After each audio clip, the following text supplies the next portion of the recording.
Hello. We got a little mistake stream. Here we go. Welcome to the stream. This is the deck we were playing yesterday. We were 8-3 with it yesterday. I kind of made it as a meme, thinking like it might be cool to play this historic deck I built like a year ago, maybe, um, and put Mox Opals and Mishra's Baubles in it. Uh, to port it over to Timeless. You also get Ancient Den, which is good with Mox Opal. Basically, the idea of the deck is Cloud and Stoneforge and Colossus Hammers, and Zagardazade and Kembas to make the Colossus Hammers uh, equipable and cheap. Um, and then the backup plan against fair decks or against decks with a lot of removal is just Corey Steelcutter. So it kind of is nice. Like we have this like combo finish with hammers, but then we also have uh, a grindy deck where all of our 2 drops are 2 spells, pretty much. And Corey Steelcutter is great with the zeros also. And then rounding out the deck is 4 Esper Sentinel. Honestly, this card doesn't have to be in the deck. I'm considering maybe playing um, something else in that spot because we are only playing 16 lands plus the 4 Mox Opals. I mean, with 4 Baubles, not like the worst, but it's not great. Sometimes we don't draw any lands and we lose. We're very weak to strip mine. Um, so that's the thing. But we do need a high artifact count as well. So see how many artifacts we're running right now. 28. 28's enough for Mox Opal for sure, but like we could play maybe like a couple other lands. I'd love to get a plains in here, honestly. We have been hit with Erode one time, and we've been hit with the Path of Destruction or whatever the one in a red, destroy an artifact or land. Controller can put a land into play. Um, we've been hit with those a couple times, and we didn't have any basics in the deck. So yeah, but so really only 12 red sources with the Mox Opals and the 4 Inspiring Vantage for Sunbaked Canyon, but really only 1 red card in the main deck in Corey Steelcutter. And then Amped Raptor is a red card, but we have Cavernous Souls we can put on Dinosaur if we need to cast Amped Raptor as well. So the mana base isn't that bad, even though it looks maybe questionable. The one card that I'm considering instead of Voice of Victory is Hexing Sculpture, but because I mean, the reason we're playing it is for its Hexing Sculpture ability. Basically, the upside of Voice is that it creates 3 things when it attacks. Well, it is 1 thing, and it creates 2 more things when it attacks, which is really nice in a Zagardazade Colossus Hammer deck because we're hoping that we have 1 unblocked thing that we can throw the hammer on and deal 10 or generally more than 10 to our opponent that turn and just finish them off. So it has that advantage, and it's also a white creature. It's also a human, which we already have 8 humans in the deck, and 4 caverns. So the cavern on human plan helps with Voice of Victory as well. I was just thinking that I was going to swap them, but now that I'm looking more at the mana base, Hexing Sculpture is kind of hard to cast. He's a goblin, which doesn't really go along with any of our other creature types. We technically have 5 cats if you count Lura's and Kemba's Outfitter. Um, and actually a 6th cat in the board with Lion Sash. So a Cavern on Cat is actually not bad. I think I have Sculptures. Yeah, I have 4 Sculptures. He's a goblin sorcerer. We don't have any sorcerers or goblins in our deck. So that's a bummer. Um, yeah, I mean he's better. He's better than Voice in that we're mostly playing voice to prevent our spells from being countered. But voice does have the added bonus of they just can't cast spells during our turn, which can be better at times if your opponent's playing a lot of removal and you just have a voice in play. But we're basically only bringing voice in against decks full of counter spells. So I'm not sold on voice yet. I could see cutting a couple of those. Rest in peace. We're playing for the Reanimator decks, for the Barrowgoyf, Pyroglyph decks, for the Renin 6 decks, Wary Zone Guard. I don't remember what his name is. The fake cards that they made. I don't know. We're playing a fake card too, to be fair. Kemba's Outfitter. But let's see. I did want to fit another portable hole in, ideally. This card's been very good. And maybe we will remove a voice in favor of another portable hole. And I was considering playing a Fairy Macabre and potentially like Containment Priest for some other matchups, but let's try just 4 portable hole right now. We'll start to slowly move off the Voice of Victories. Potentially.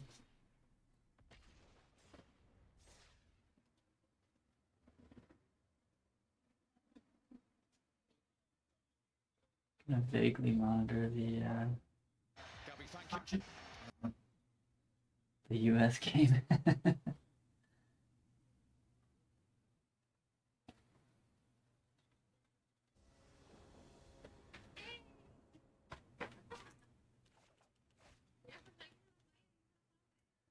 Alright, so we got Sigarda, Esper Sentinel on the draw here. I think we keep this. No second land, but we've got most of what we want here. We're probably gonna play Esper on turn 1. 3. Okay, well opponent's gonna know what's up.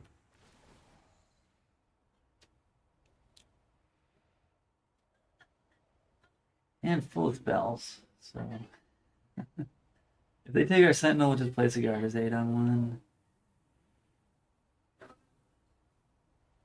But they probably won't take Sigarda's 8 or Kemba's Outfitter because we have both. So I think they will take Sentinel probably.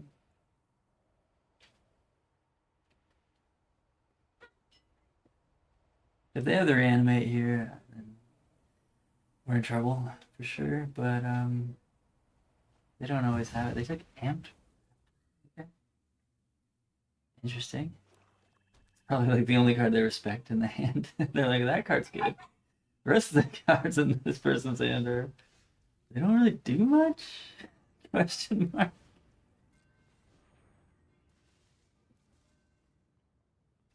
I think they have Dark Ritual in hand.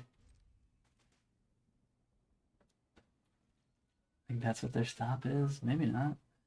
Maybe Entomb? Oh, cycle.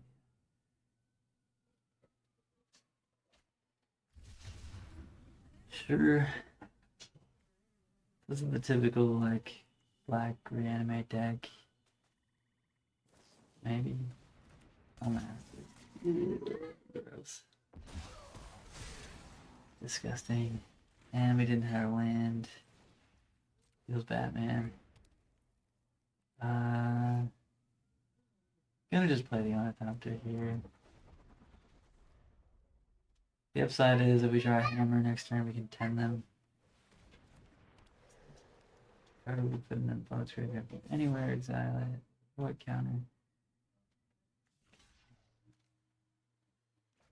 There. Hey, we drew the land. Yeah, we're gonna play the Cloud since they know about it, but also Stoneforge could be better just because it blocks better. Yeah, you know what? We're gonna play Stoneforge. Actually blocks and kills the Bowmasters. And it doesn't get killed by Bowmasters if they have another one. I think we go Hammer. I don't think they have that much removal in their deck. And if we... I guess we can't possibly, unless we just draw naturally the other Hammer next turn. Shelly's Edict.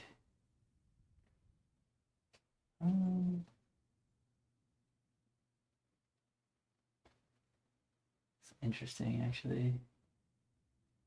I don't want them to cast Ornithopter. I don't want them to cast Stoneforge either, but I don't want them to have a blocker. Yeah.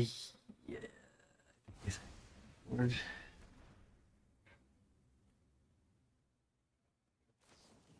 Oh, they had 2 removal spells, okay.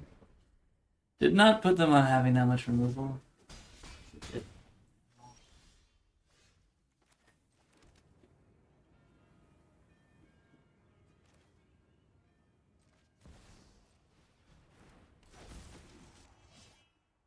They better have more. I think we grab Cutter, actually.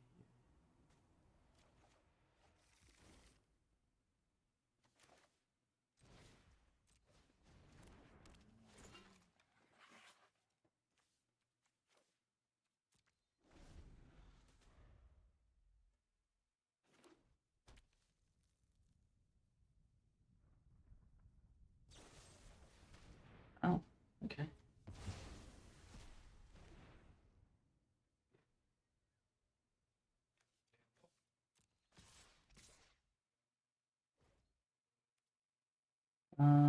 No blocks. They're kind of fucked here, aren't they?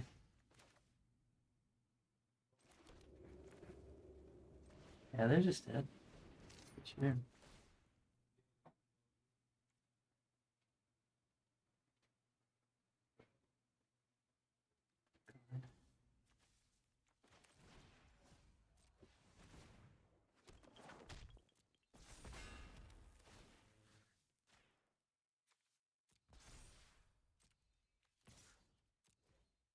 Getcha.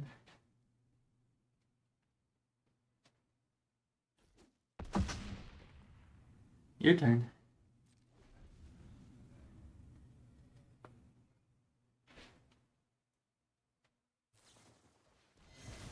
Sure. Not gonna save you.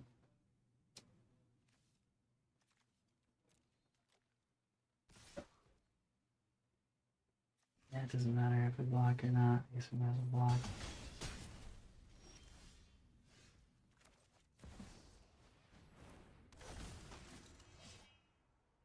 Let's get another hammer.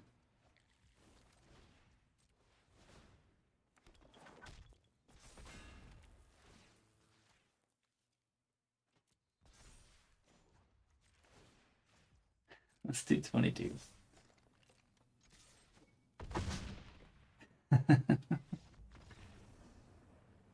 Shouldn't have blocked with the cat, just in case they like somehow drew a card out of nowhere there, but we just knew they had nothing. Like, these can't draw with only 3 mana in play. Cool, so they are black, like, just mono black good cards, I guess. Don't know if they're playing One Ring, don't know if they're playing Chrome Mox, don't know if they're playing Reanimator. Hard to tell. There's like a bunch of different versions of mono black. There's like the combo deck, which they're obviously not that. They're more of like a mid-range mono black deck, it looks like, with a bunch of Shelly's Edicts, which I guess are good against Sneak and Show, so that makes sense. How do we want to play this? I suppose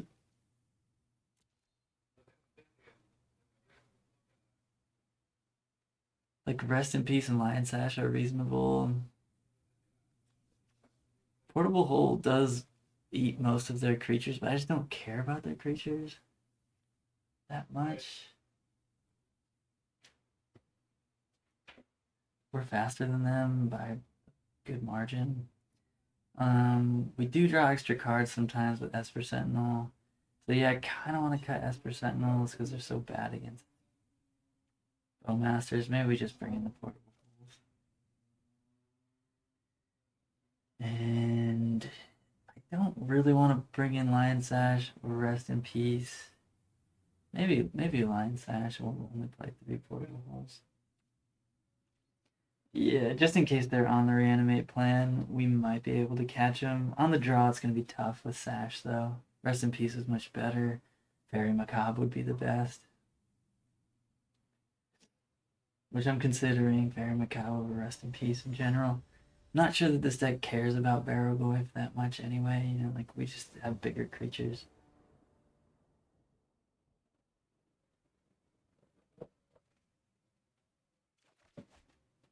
Speaking of Barrogoyf, our opponent might be playing that. Yeah, sounds good.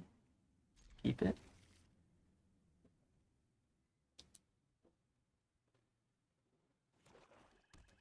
Thieves. Leaf skis. I think if they're playing Grief, they're probably playing Reanimate, so I guess it made sense to Masters. Interesting. Probably take Steel Cutter here. I don't know, I guess it depends on what they have. Hand is sick though. This is a very good hand. Yeah, they took Steel Cutter. It's our only creature. Makes sense. It's a guy that they passed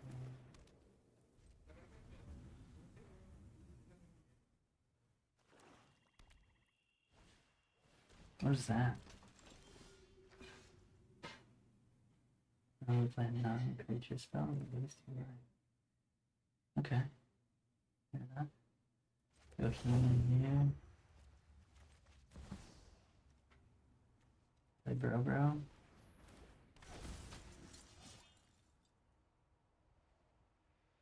Get honestly Corey Steel Cutter, I think. Yeah, Corey Steel.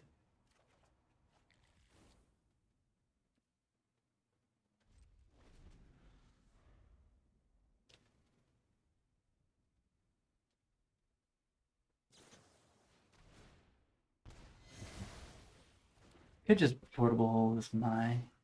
Which we probably will here. We have to put this on human as well. We can portable hole, play Cloud. I think that's the move.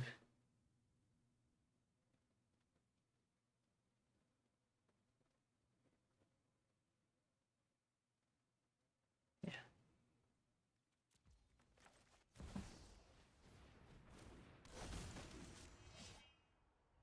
Get a Colossus Hammer this time. Portable holder guy. Kind of annoying.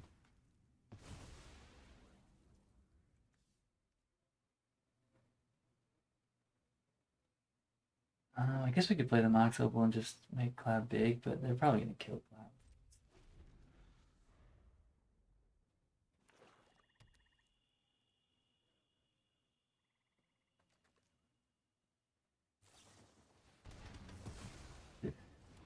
Probably have more removal in hand.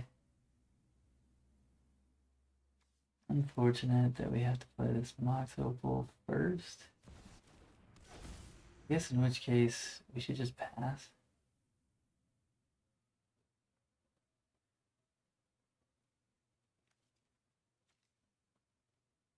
Could put Luris in our hand.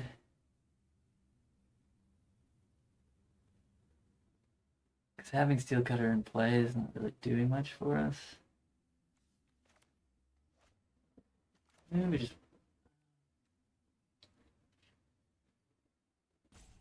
I'll pass.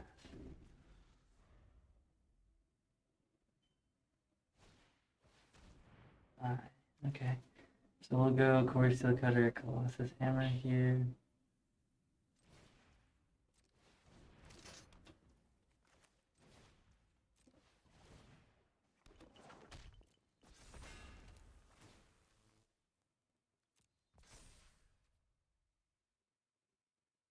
They have 1 mana. Yeah, we'll just do 1. We could have killed them.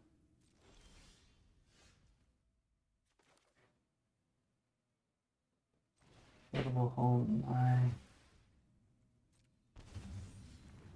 They probably have a fatal push. I'm just gonna scoop. I guess they don't have a fatal push. The fact that you can cast Corey Steelcutter on your opponent's turn is pretty dope with Sigarda's aid. That was pretty cool. Yeah, mono black Stompy. My card is sounds cool. Just don't care about that. Like we have portable holes. Ordered out the Esper Sentinels against Bowmaster decks. Just makes sense. Yeah. Sick.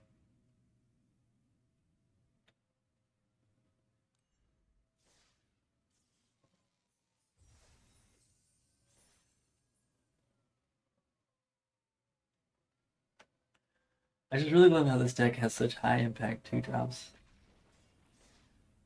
Stoneforge Cloud, Amped Raptor, Corey Steelcutter. Like, some of the best cards that cost 2 mana in the format other than Psychic Frog. And Wrenn 6, I guess. Like, yeah, you could definitely make a case for Wrenn 6 and Psychic Frog being better than any of those. A Johnny as well. But, it's a short list of cards that are better than the 2-drops we have.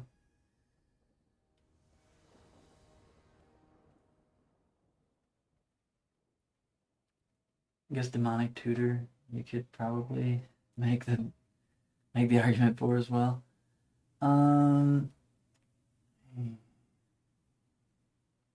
This hand really needs our opponent to cast non-creature spells.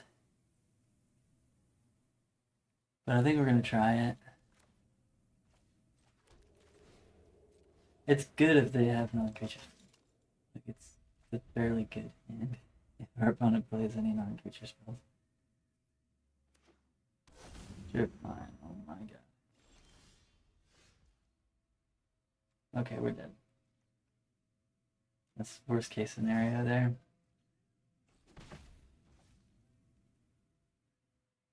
Absolute worst case scenario there. Yeah.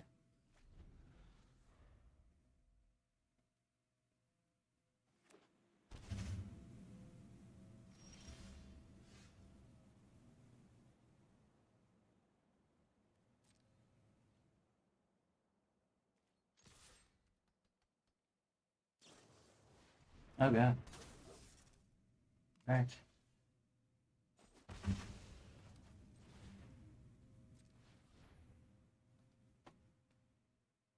Well, should have played the Sigarda's Aid before attacking. Did not expect Felia. When it's on like blue-white blink. The one lander. We really needed our opponent to play non-creature spells. Which, you know, isn't really a good way to do it. We should have played the Ornithopter as well there, though. Yeah, we definitely should have played Ornithopter.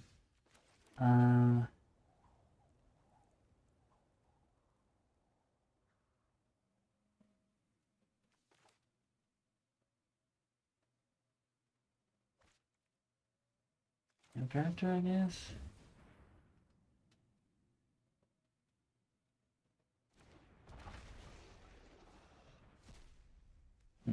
Oh, that's not ideal. It's not the one we were looking for, but at least it's not on the top of our deck anymore. I should have played the Ornithopter once again there. Could just draw a hammer and kill them. Yeah, or a land. No, we need 2 lands. Never mind. Might be fine that we didn't play the Thopter. They finally went with the Strip Mine. Honestly, we would have been way more dead if we skipped this earlier. I was doing Felia, Riddler things. But honestly, they could still just be dead. They don't block. Yeah, we should have played them. Our only out there was to play the and I mean their hand is probably full of Force of Wills. And we also did not draw. We needed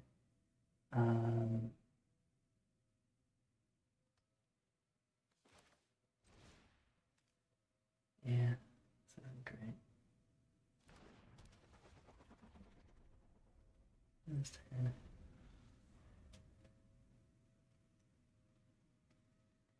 The funny thing is though, like we could still win this game. Like that's kind of how this deck works. Like they might just not have a Force of Will, and we could just draw another hammer.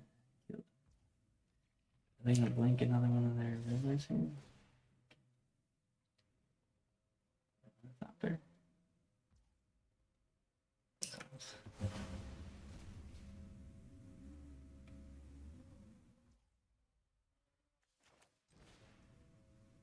Let's try this.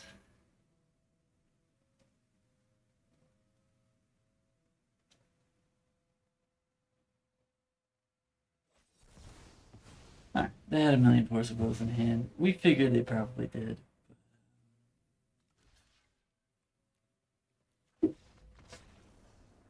Just had to make sure, you know. Alright, so that is annoying. Chainsaw can deal with it a little bit. Portable Hole can deal with it a little bit. As for Sentinel attacking into Felia, it just felt really bad. I haven't played against a Felia blue deck yet. This is the first time they're playing Bant. I don't know what they're playing green for. Maybe Deathrite Shaman, maybe Wary Zone Guard. Don't know.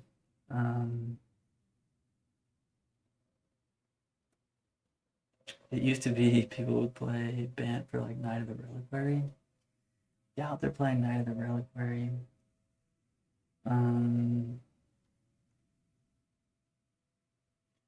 So this is a Voice of Victory matchup, I suppose.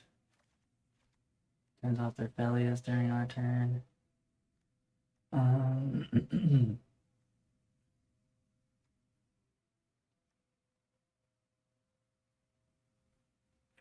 I think the Ornithopter plan is still good.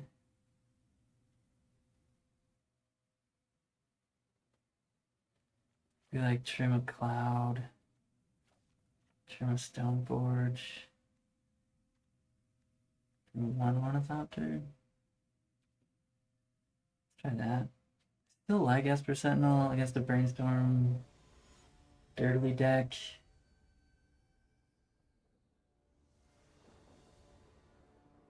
They might be playing Ephemerates. This hand's pretty bad.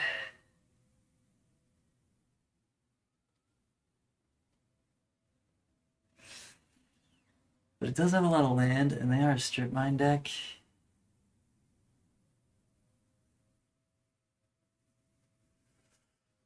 Hey. I'm gonna keep it. I don't love the decision, but we're just gonna crack Bobble and try to draw into something.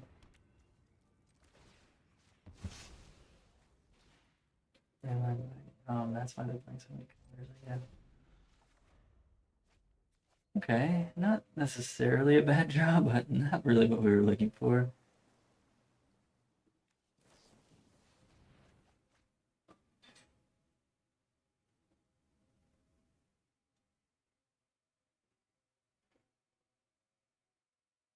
I guess there's a world where we can play black in this deck and play Bowmasters in our deck. Not a great draw there, but it does guarantee the Voice of Victory, which is terrible. It might not have a ton of removal. Fuck. Are you serious, dude? That's kind of insane. We flooded out in a 16 land deck. Granted, we did draw good land last turn. I think the one life isn't gonna matter that much.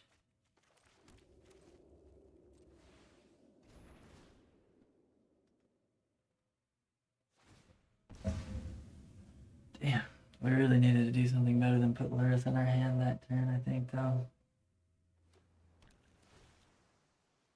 They have a swords and then they counter our Lurrus.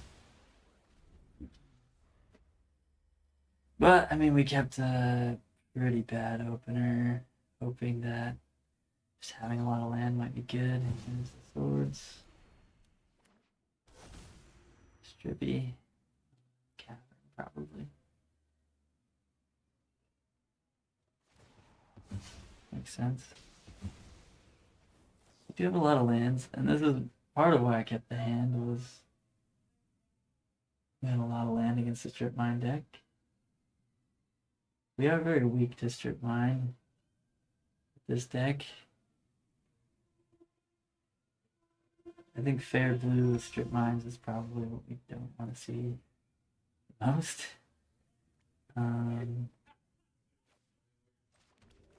Obviously getting countered. No? What? Okay, that's interesting.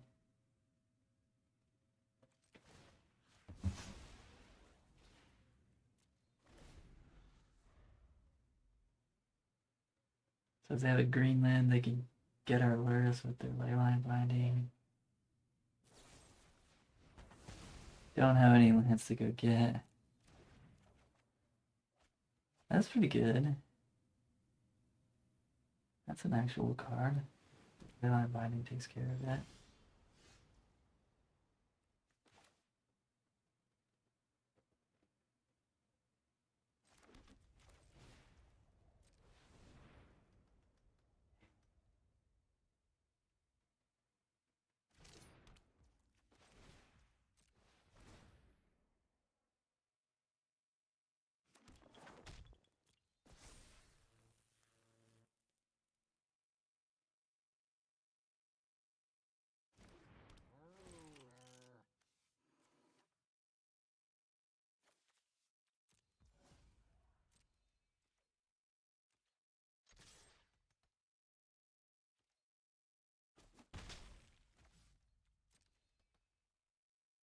Okay. Don't love that our opponent's deck is just full of draw spells and answers.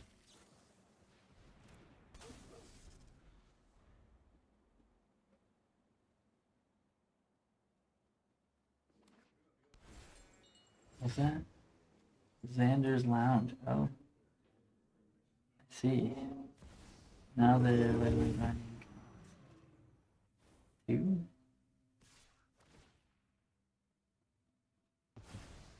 We get to eat the shepherd. Hopefully they don't have swords here. They don't draw swords.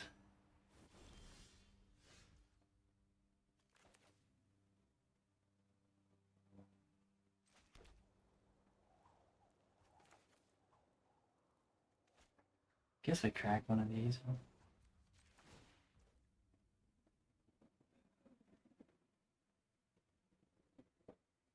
Yeah, no reason not to. Ooh. Oh yeah, that's huge. Amazing draw.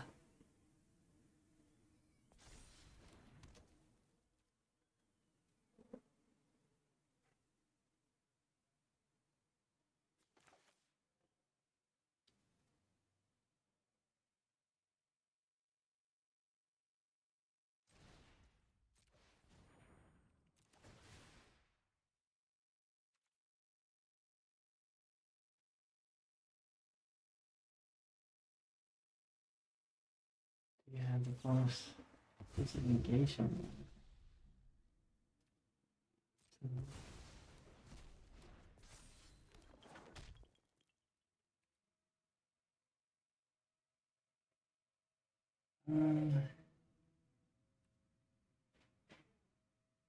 Yeah.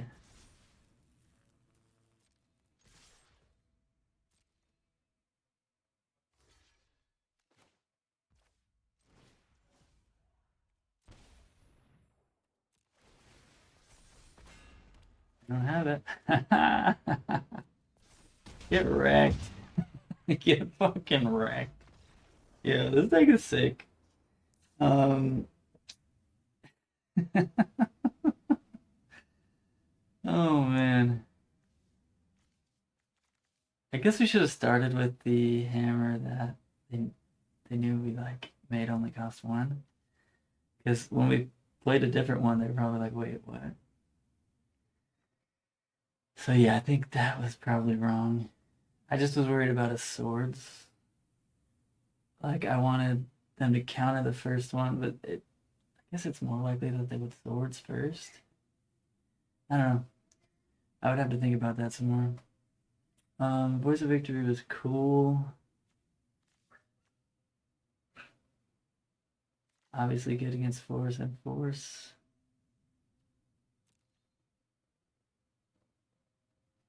So I think we leave them in. On the draw here.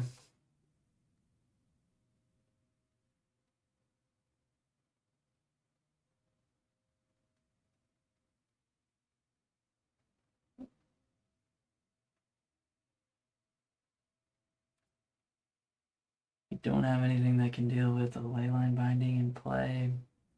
We did have weird tear. Tear could kill leyline binding, but like it's fine. Leyline binding will just be a permanent removal on any of our stuff. Their deck is definitely a bit worse because of playing a card like Leyline Binding, I think. Maybe they're playing Beans. They could be a Beans deck. Yeah, I guess that would make sense with Quantum Riddler and Leyline Binding, and they had breeding pools.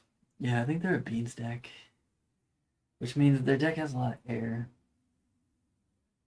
which is very good for us. We didn't see swords, and they might not be playing swords because they're a Beans deck, so they want all their removal to be expensive.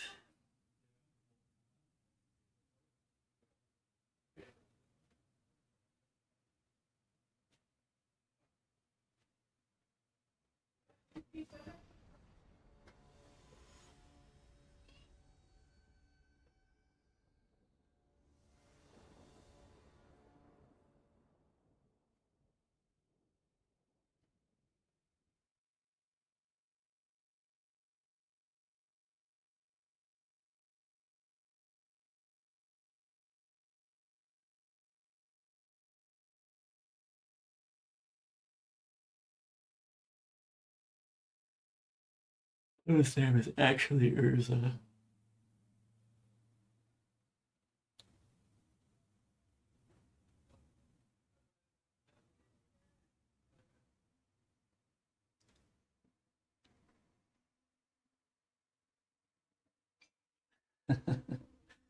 Our hand was not good that last game, and this deck finds a way. I'm really impressed with it so far. It seems like the format is pretty just pretty unprepared for +10/+10 to your guy. Obviously, we got pretty lucky drawing the Cigar to Aid last game. That was huge. But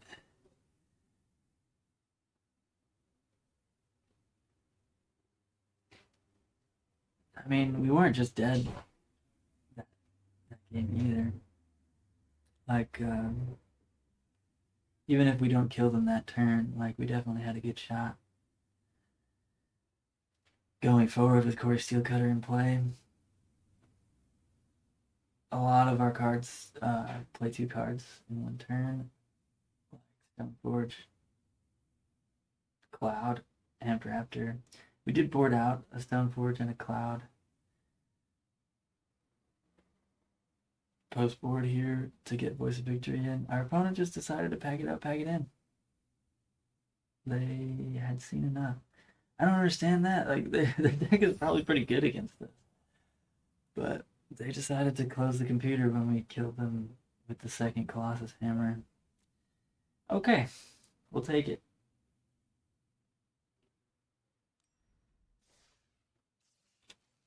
Seen a lot of that. I just don't get it. Like, just Just hit concede if you don't want to play the rest of the round. I don't understand why people are so disrespectful like that. Like, oh, I'll close my computer, I'm pissed. I'll just let that other person stand there.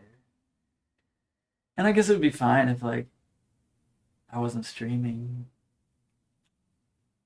I could just, go use the bathroom or something, come back. But you can never underestimate the disrespect that anonymous people on the internet will show you. It is pretty obscene sometimes.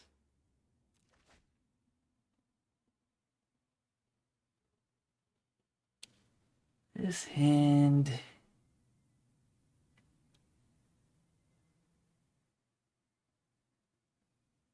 I think I'm gonna keep it.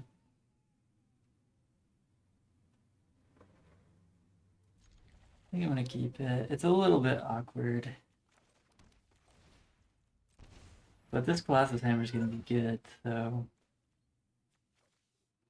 even if we don't draw land right away, I'm gonna wait with the Ornithopter in case we draw a land next turn, so we can Core Steel plus Ornithopter. Nope. Let's get in there.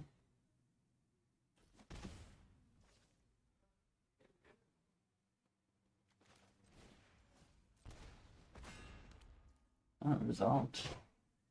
Interesting. I will play an Ornithopter.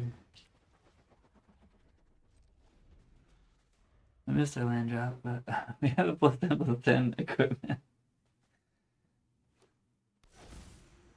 Oh no, don't strip me. Don't strip me, dude. Don't do it. You don't want to do it.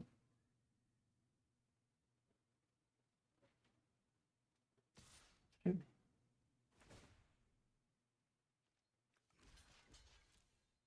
I guess they could have Bowmasters here, and that was a really bad blockage, so... What is that? What the fuck is that? What the fuck?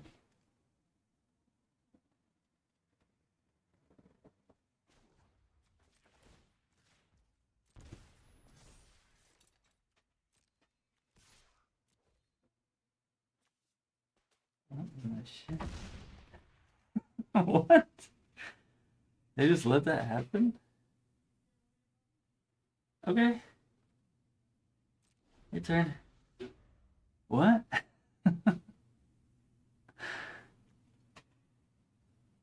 Mutant Ninja Human. Whenever another permanent leaves the battlefield. I just ostrich mine all the time. Sure, I have a 12/11, dude. I guess they have a fatal push. Probably have a fatal push. No? Maybe they don't.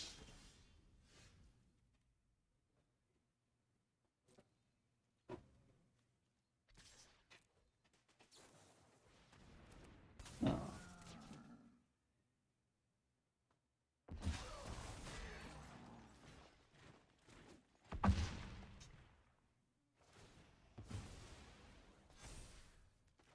Alright, I guess we'll play that.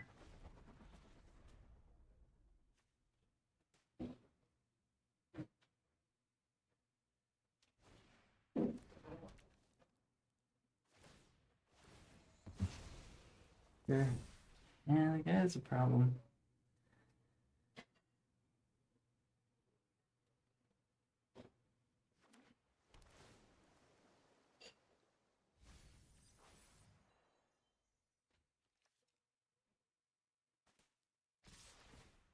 Attacking? Let's have another.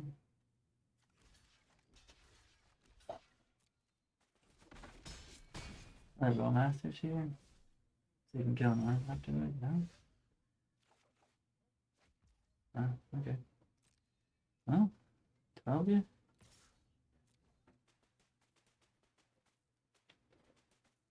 They obviously have something, right? Oh my god. Yeah, we're dead.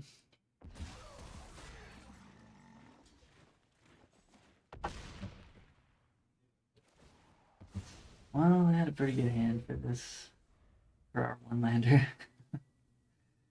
And this is where we lose a lot of games, I think. It's 16 lands. Sometimes we just don't draw more land. Obviously, Mox Opal would be a land here, so we had 20 lands in the deck for this hand. We just didn't quite get there. Take 3, I guess.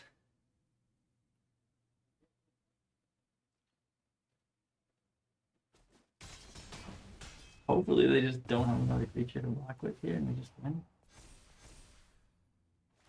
But I very much doubt that.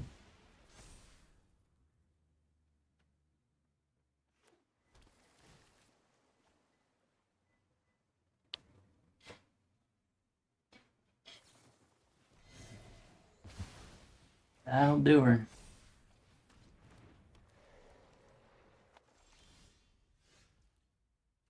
Okay, you got me.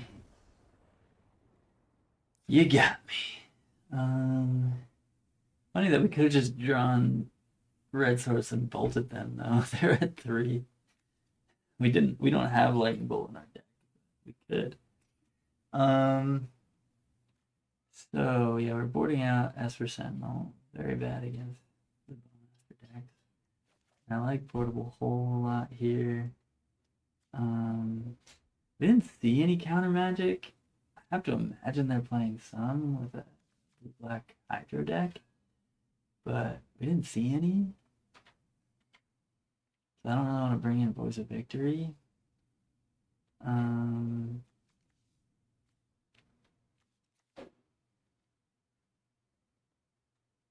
Yeah, Portable Hole seems amazing now. It kills their Super Shredder, it kills everything. Yeah, I think a straight swap, Portable Hole for Esper.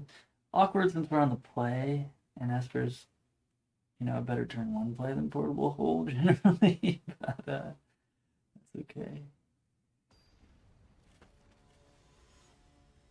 I really hate Esper Sentinel into Bowmasters. It almost makes me not want to play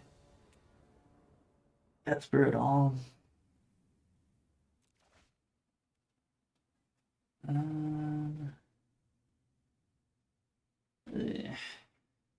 don't like this hand since we don't have a hammer to make the equip cost cheap with Kembos in our opener. I mean, Stoneforge is great, and having 3 lands in an opal is nice, but okay, we'll keep this one. We'll put back this one after.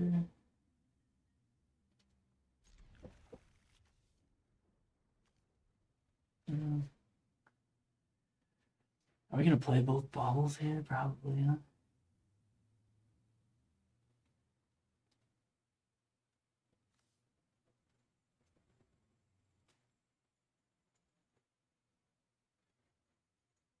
Yes, what if we don't draw red source for Handcraft here?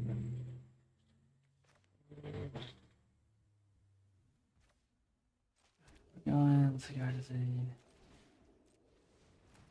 Just resolved immediately, so I don't think they have any counter magic. Let's crack and look. Hydro.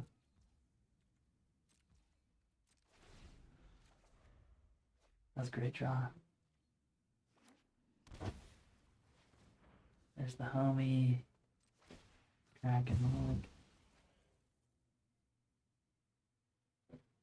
Strip mine. That's not good for us.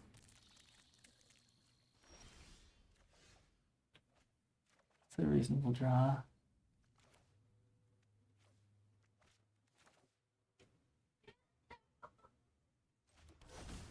I need a dinosaur.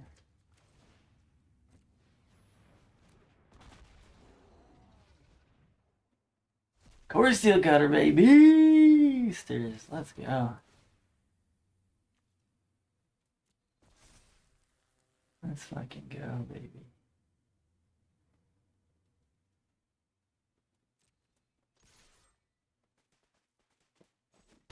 Like that.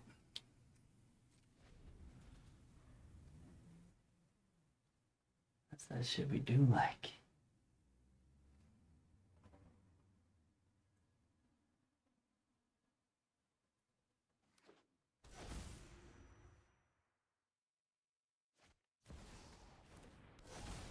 Shadow.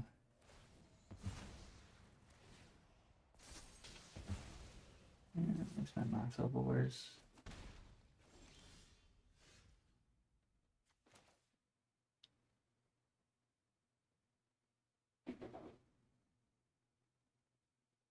Hope they don't have another strip mine. That would be a problem, actually.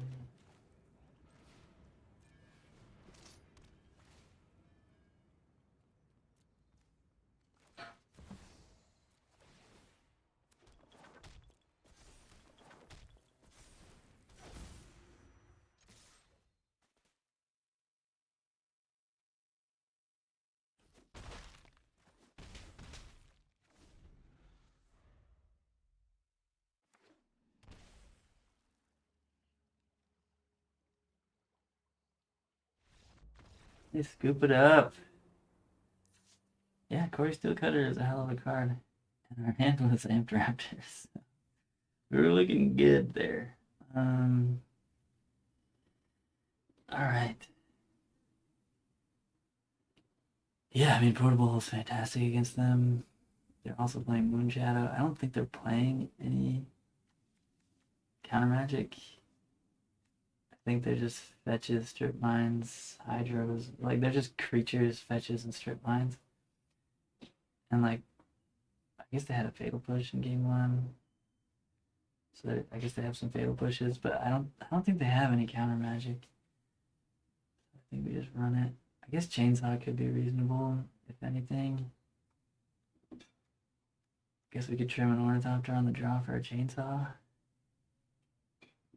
I don't hate that, actually.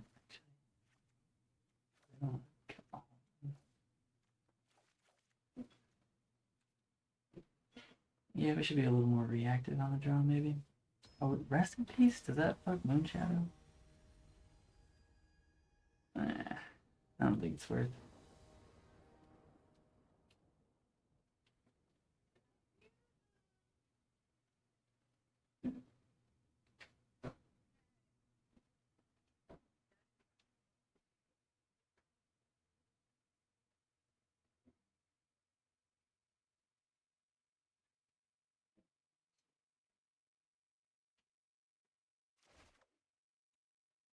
Okay.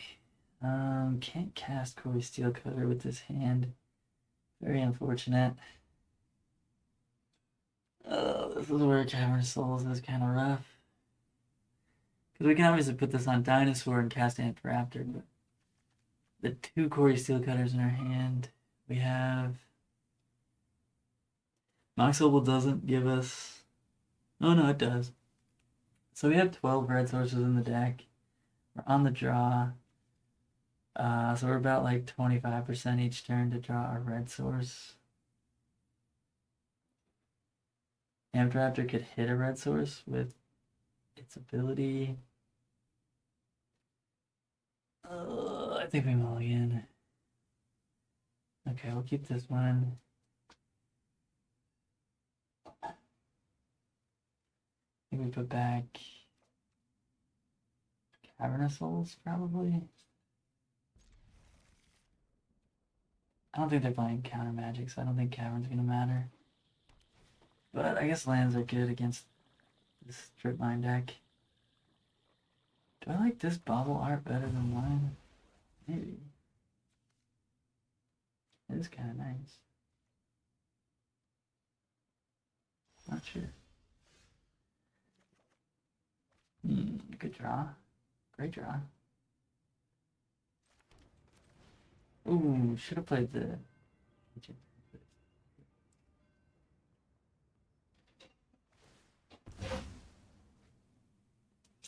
Didn't want to show our red source right away, but we have more red in Mox Opal.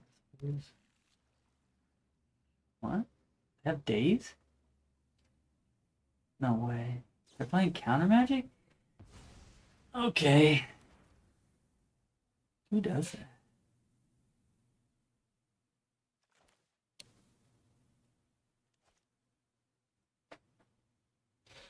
Guess we play the Bobble now since they are a Bowmaster deck.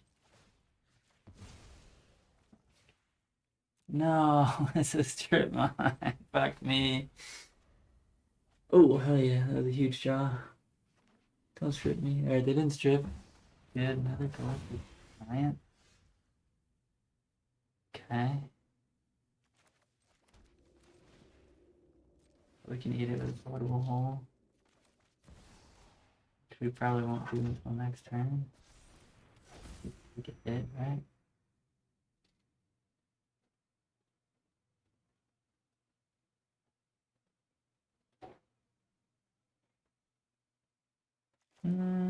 Maybe we do eat it right now.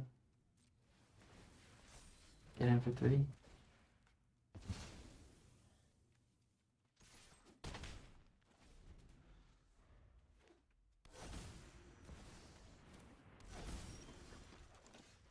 To land. In that case.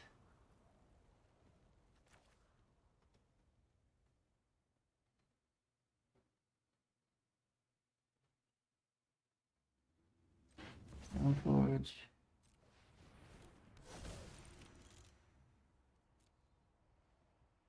Get chainsaw. Oh. Oh yeah. Chainsaw that ass. Let's go, baby. Let's go, baby. Boom, boom, boom, boom, boom. Is this deck good? Is this deck actually good? Oh, that was sick. They dazed our cigar as and we said, whatever. Get wrecked. Damn.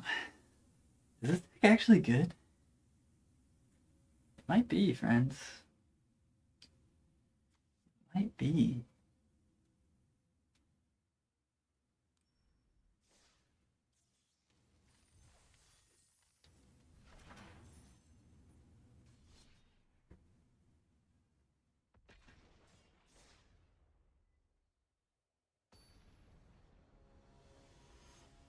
Chainsaw showed up and was really good there. It's nice to have 8 tutors for equipment in your deck. So we could play Kaldra Complete. We could play Batterskull. Those cards are very contingent upon Stoneforge surviving until the next turn, especially Kaldra. So I don't have them in the 75 right now because there's a lot of removal in the format. And it's kind of a trap a lot of the time to go get Kaldra, I think. But I'm gonna keep that. Hopefully Esper Sentinel's good here. Wish we were on the play. Could be bad. Take 3 times. Oh, this is a combo deck. That's not good. Our hand is not very good against combo. Our deck is not very good against combo, but this is gonna be good. Good practice. Suppose we put this on human, right?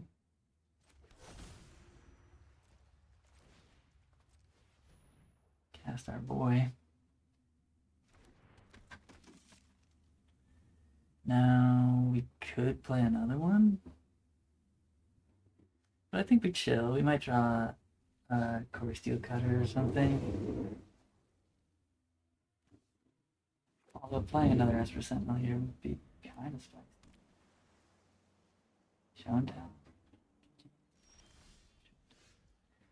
Okay, I'm a little worried about attacking actually. So let's play Amped Raptor without Cavern. Resolve. That's good. They clearly have something. Cast what we hit. Kemba's Outfit. Not really what we wanted. Kind of exactly what we didn't want.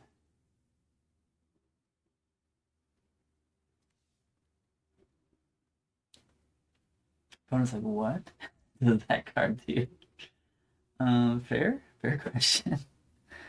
Now do we want to play Esper Sentinel now? I think we still don't.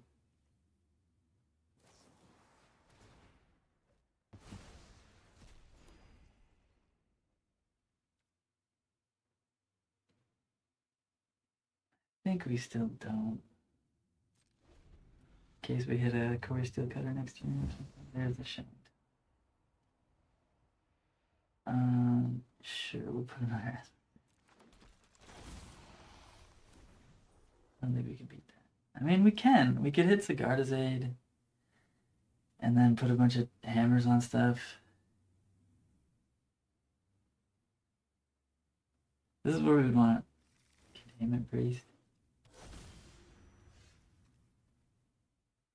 Okay, that's a card.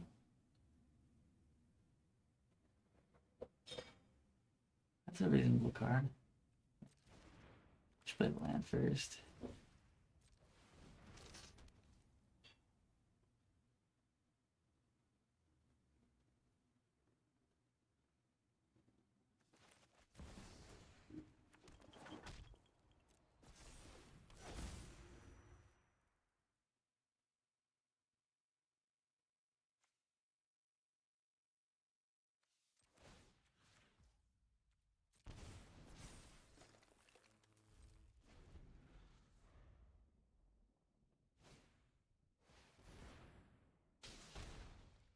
You're gonna pay 2 so I don't draw?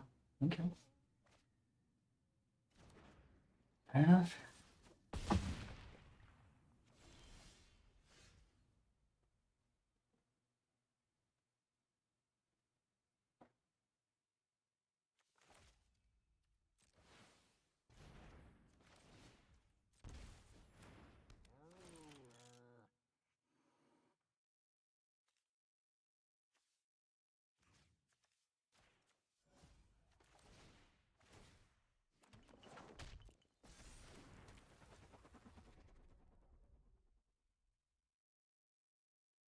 Block with Ornithopter.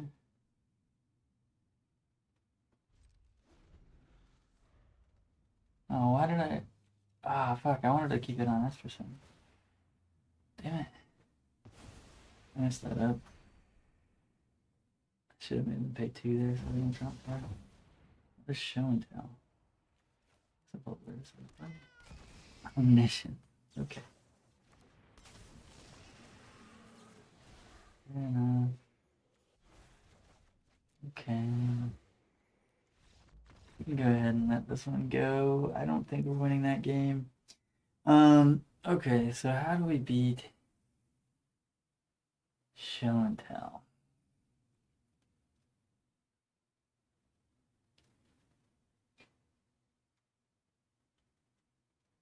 We have nothing. We have nothing for this matchup. We just have to go fast.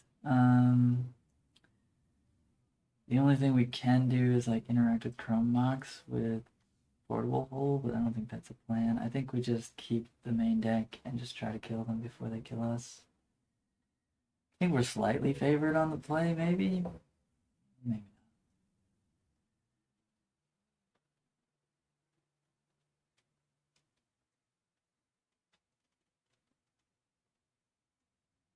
I guess Voice could be good. They are playing Swords.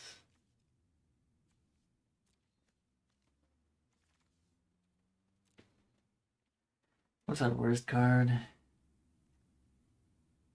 Are we just off the Steel Cutter plan?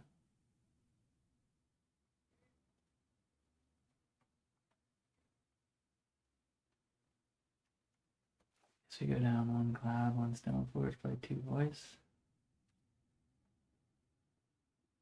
No, I don't even like that. Maybe on the draw. But on the play, I think we just run it back. We just have to go fast. This is the matchup I was worried about. This Sneak and Show. Or like Omnitel, whatever you want to call it. Guess there's different decks, but okay. So we'll keep this. I think we play the Bobble on 1, looking for like Sigarda's Aid.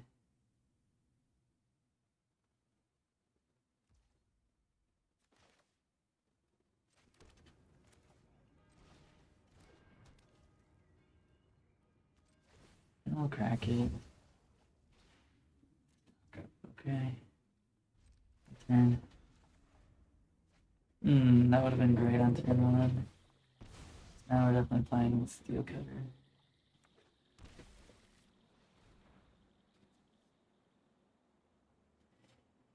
Alright, this is a bad start for us. Ooh, that's pretty good.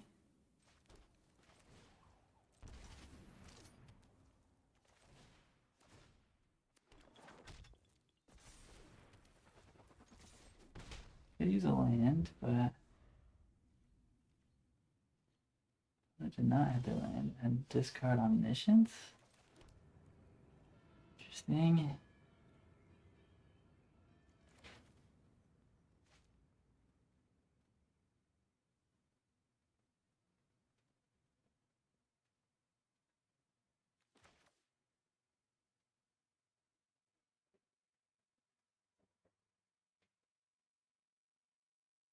I think we play Cloud.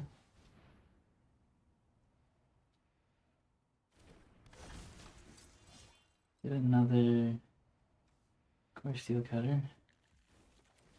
Play Esper Sentinel.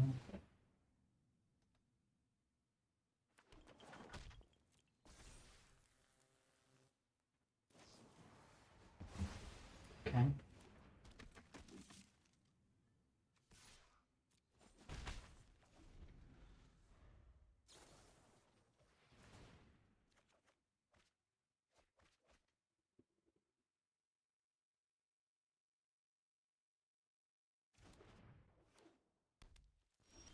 Unattached land.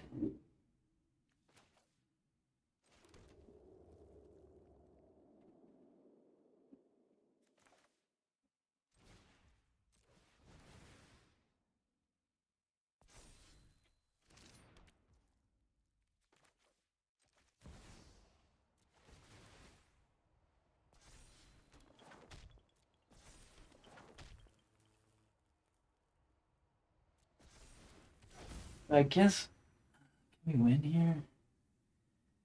Let's do some math. 3, 4, 5, 6, 7, 8, 9, 10. That's 14. So this is 3 more. Yeah, let's play the Imp Drafter and see if we can win. We just need to hit any non-creature spell here. We didn't get there.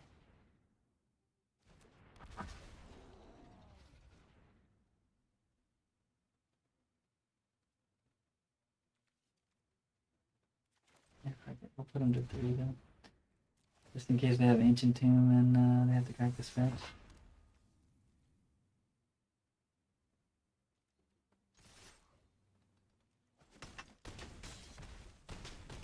I'll put them to 1 so they can't crack the fetch. Did I do the math wrong there?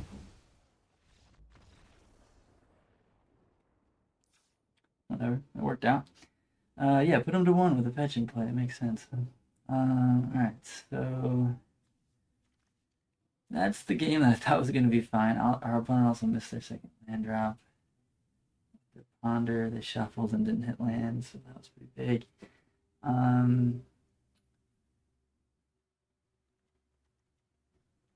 Yeah. They didn't have any counter magic, so I mean they saw caverns in game 1, I think. They probably have Force of Will in their deck, but they probably ported it out. I don't feel favored on the draw against them at all, since we have no recourse.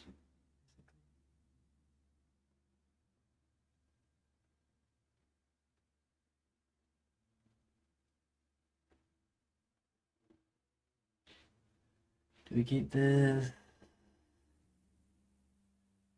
Yeah, I think we do.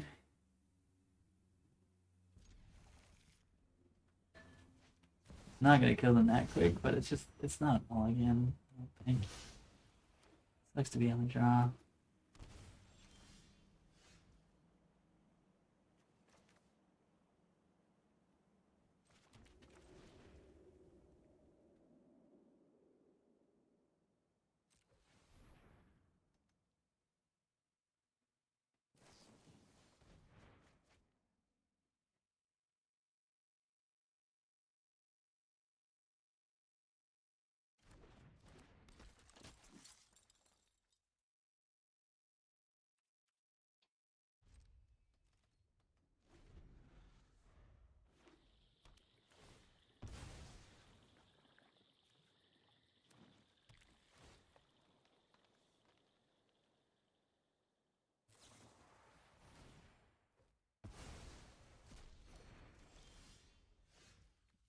dude.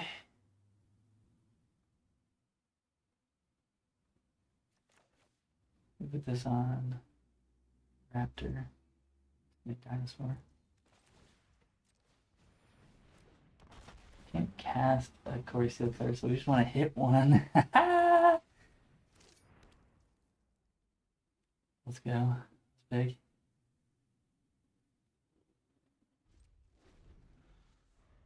So we have a clock. Is it gonna matter? Maybe not. Maybe not. Next turn, if we draw Sigarda's Aid, no, we can't kill them next turn, basically, so we need to fade for 2 turns. Okay, I guess we put.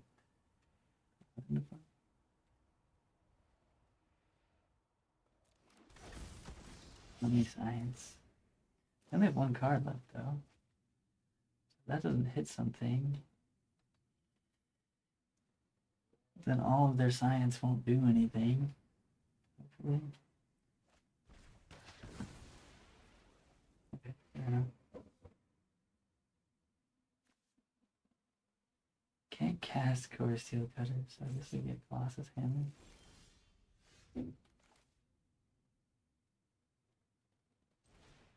Come on, Sigarda's Aid, baby.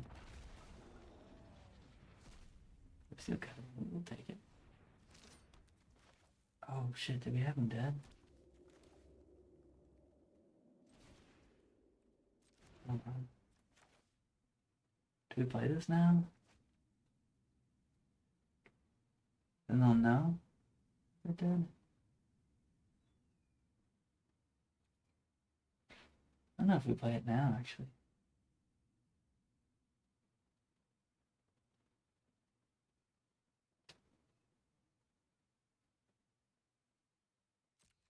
I don't think we do.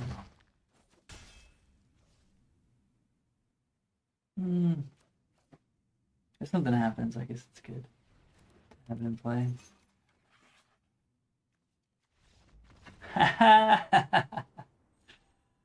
Let's go. The Brainstorm locked themselves into the Omniscience. I guess if they hit like Dig Through Time with the Brainstorm, they would have won probably.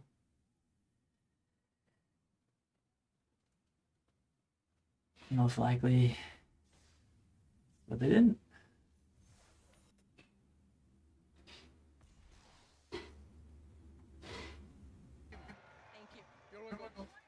He is clearly. Alright, US won. Good for you. US soccer team. It's weird they actually look good this year. What's our record now?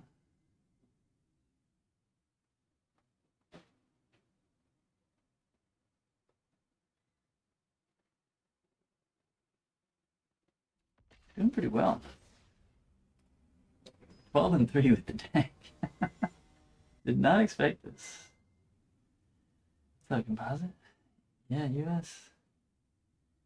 US is actually good this World Cup.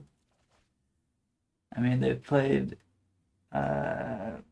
Paraguay and Australia, so like not like the most difficult teams in the World Cup, but they looked very impressive.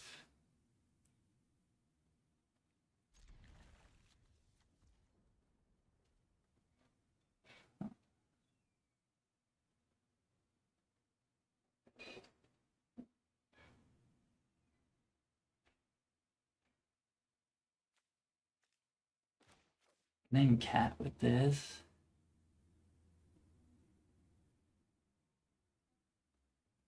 I suppose. But I don't think they're gonna count.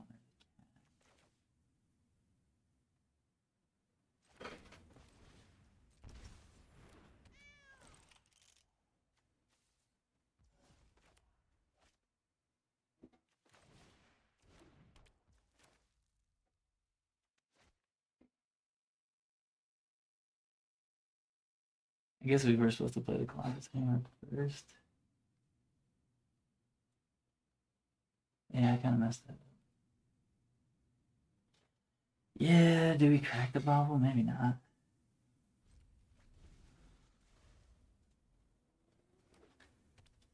Alright, Islet. Tricks Interlacer. Okay, they're just gonna take 12 here.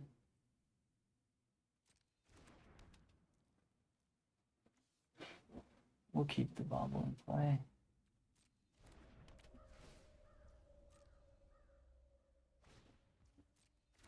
I guess I have a blocker.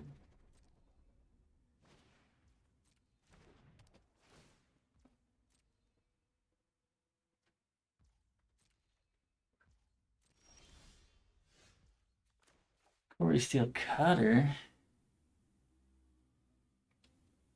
That might actually be the better play here. I'm gonna name Human just because we can cast. No, I should have named Cold. I think we're going Quarry Steel Cutter. Purple.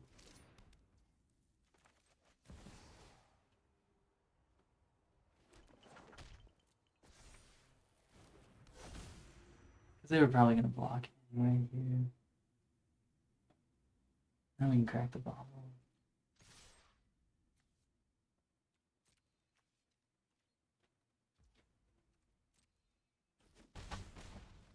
Could have done a little more damage, but see what they're trying. Kind of glad that they already played their zeros then. A lot of blockers, but we do have trample. Ornithopter's a solid draw, I guess. Well, we don't really need it since we have Stoneforge Hammer.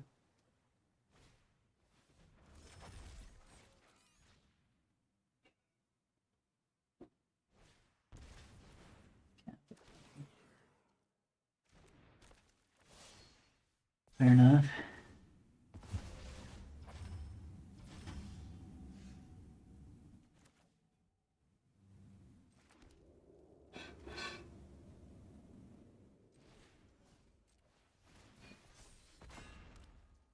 Three more mana.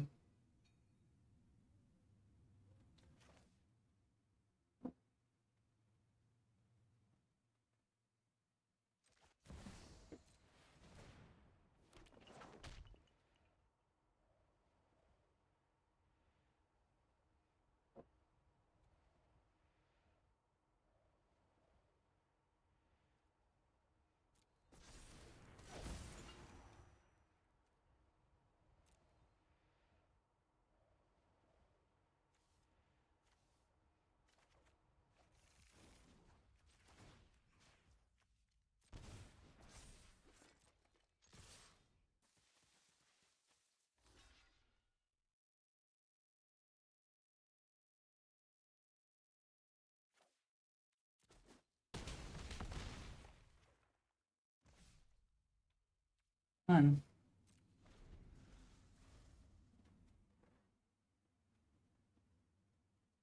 Affinity.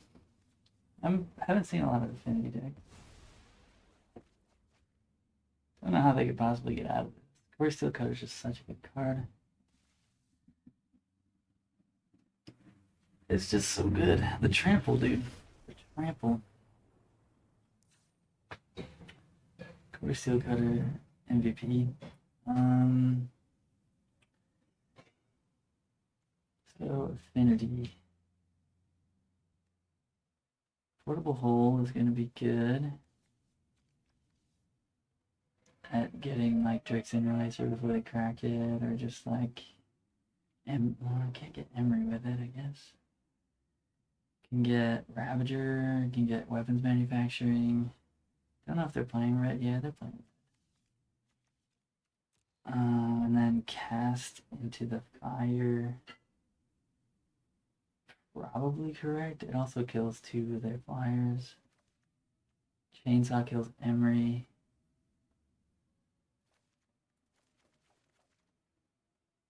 Lion Sash deals with Emery targeting things in the graveyard. So that all makes sense. Esper Sentinel is pretty good in the matchup. What are we cutting here?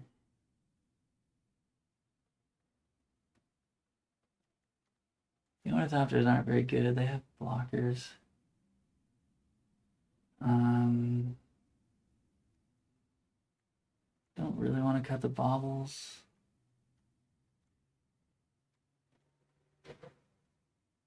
Probably have to cut some amount of cloud.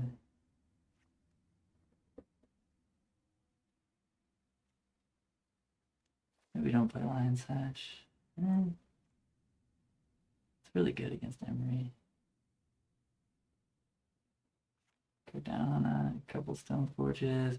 Maybe go down to 3 baubles.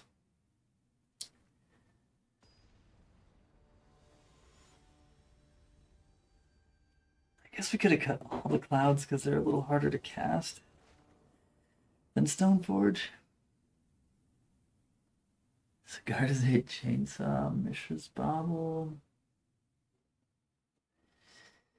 Sounds not great.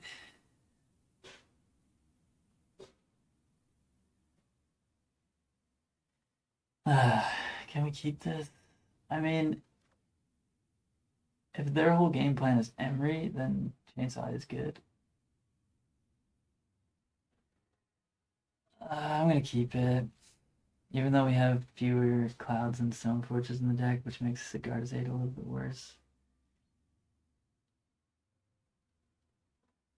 Chainsaw says no to like their medium Emery draw. Probably shouldn't have kept a hand without a portable. Let's go. I don't think they're gonna crack Interlaser next turn, but I'm probably still supposed to portable hold it right now.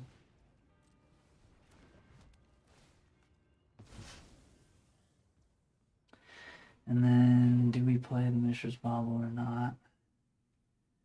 That is a good question. I guess we can wait for one turn.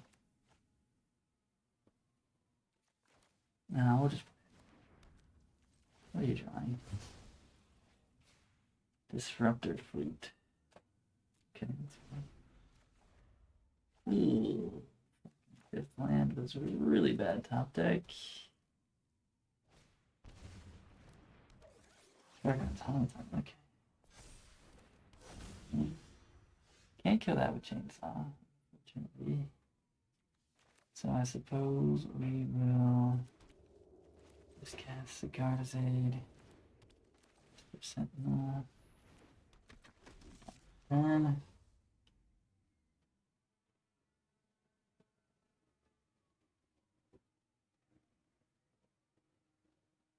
We can get the Patchwork with a portable hole next turn, and very unlikely that we'll be able to still kill it. 2 turns with the Chainsaw. It's almost guaranteed going to be bigger than 3 power, 3 toughness. Ugh, are you fucking kidding me with these lands? We're playing 16 lands in our deck, by the way. Pretty unfortunate draws right now. What are you gonna name? Probably Colossus Hammer. Are you kidding me? Well, we got 4 of a kind, so that's cool. Oh my god, dude.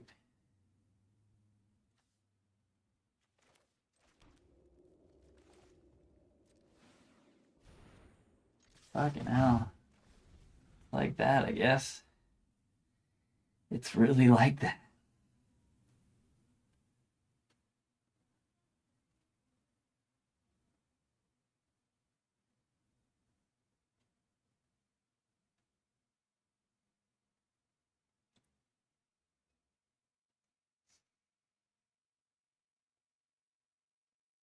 At least we can do some value plays with Lyris and Bobble.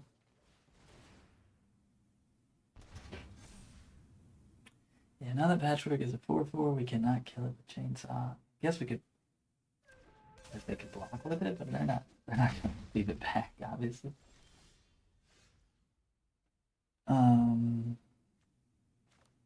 Interesting. Lurrus is just good here, though.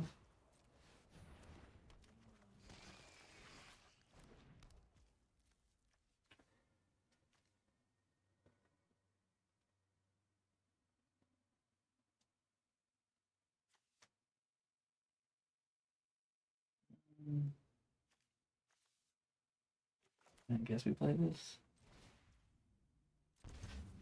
That hurts.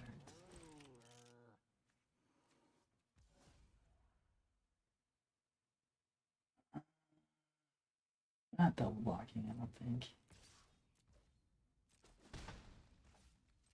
See what they're gonna draw. Steam Vents. That's probably not doing tons for them, but they could have a Kappa they can cast now with the Steam Vents and attack with Patchwork for 5. Here comes Kappa. No, Ravenous Robots. Okay, you have another artifact? Oh, okay. Not bad. Not bad. Ooh. Ooh, that's pretty. That's pretty. Do we jump this? Just to stay at a higher life total? Kind of think so.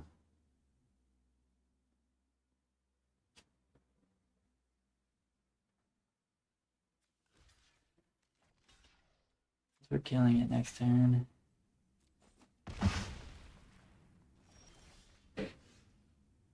Oh, and we can cast that guy again if we want. We can actually chainsaw the robot. Or the patch. No, we can chainsaw the robots. Twin Bobble. Give it a look-see. Trick's Inner Laser doesn't do much, but we do want the robots gone. So we'll cast into fire this guy.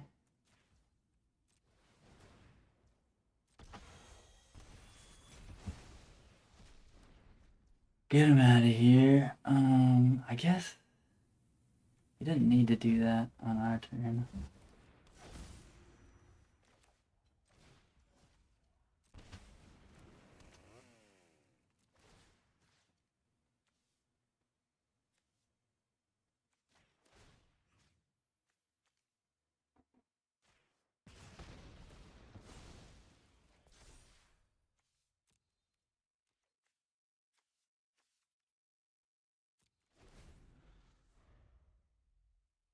Could have traded Lurrus there.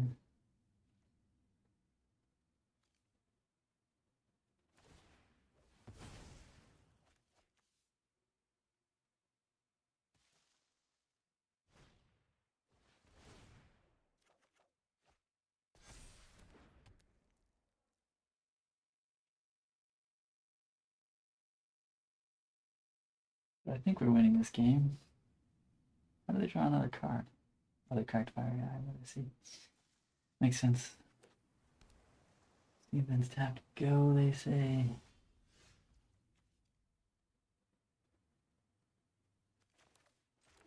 One, two, three, four, five, six, 7.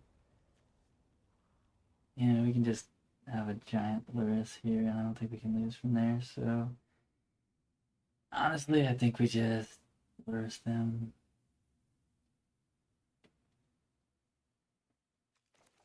Let's see what they're gonna draw first. Mox Opal, sure. Yeah, let's get in there.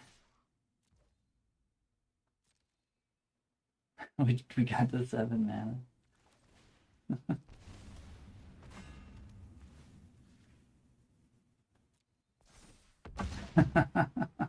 Nice disruptor flutes though. Oh, this is hilarious. How is this? Our deck is like grinding our opponent out right now. This is awesome.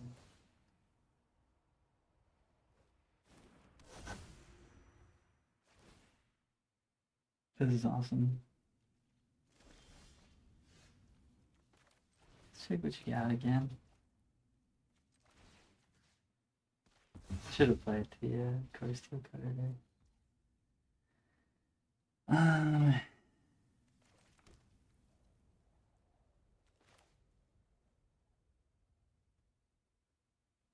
Let's just play after.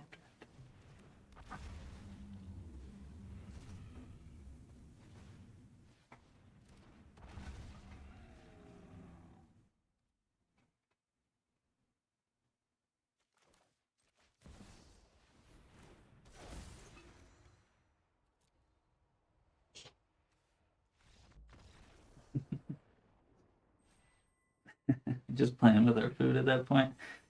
Wow. That was impressive, huh? 2 disruptor foods on Colossus Hammer. Put a Colossus Hammer on our lure. We did flood out, which felt really bad at the beginning of the game, but then it felt really good at the end of the game when we had Hammer on our lures. Not that we needed that. We were drawing 2 cards a turn. They don't have removal in their deck, I don't think. So, yeah, just Lurrus is kind of impossible for them. Lurrus Bobble. Which is pretty sick. I mean, with the Core Steel Cutter and Lurrus Bobble going, like, you basically can never not cast 2 spells. Yeah. Let me show you guys. Let me show you guys something. This is where we're at right now with this deck. I was just fooling around making a deck. We're 13-3.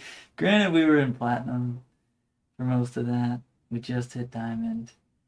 So, you know, the level of play a little bit lower. And it's just a deck of 4-ofs. Literally just a deck of 4-ofs. So there has to be like some things that could be different. It's just all 4-ofs. Honestly, it feels right. It kind of feels right. 16 lands, 4 opals, 4 everything. I could see Ornithopter going down. I could see Esper Sentinel just coming out of the deck entirely. It's just you don't want to take out too many artifacts with your Mox Opal deck. But yeah, I think Esper Sentinel is the weakest card. But he plays pretty well with a lot of things we're doing. And I do think we want a 1-drop. I think it's very important if that 1-drop is an artifact. And this guy is just, he fits the bill, right? He's doing all the things that we want to do. He's just really bad against Bowmasters. So that's the problem. But we're 5-0 today. We are 10-1 with the newest build when we took out the moms. And then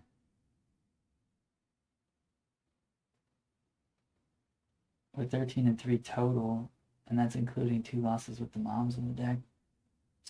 Kind of sick, right? Like, we keep like kind of coming up with wins out of nowhere, but let's real quick before we jump in the next match look for a potential replacement to Esper Sentinel.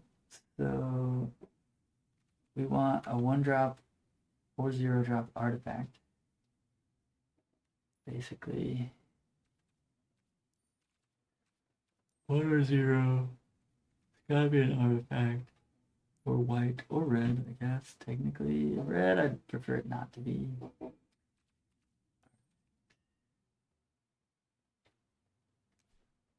What do we got? Anything worth anything?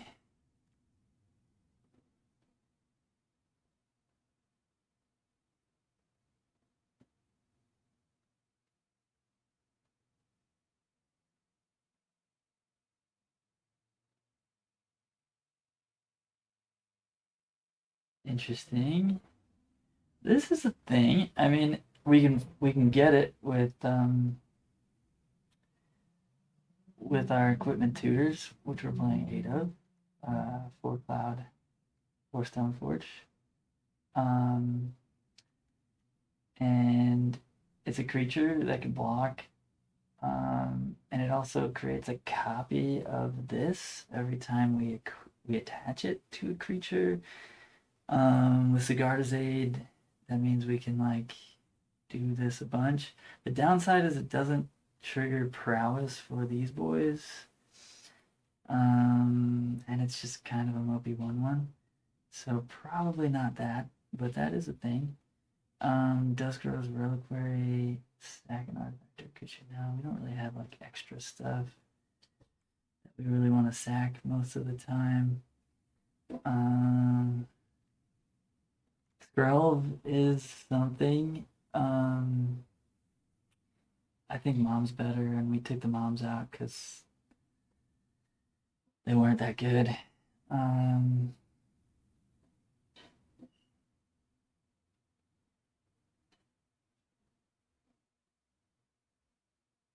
What's this?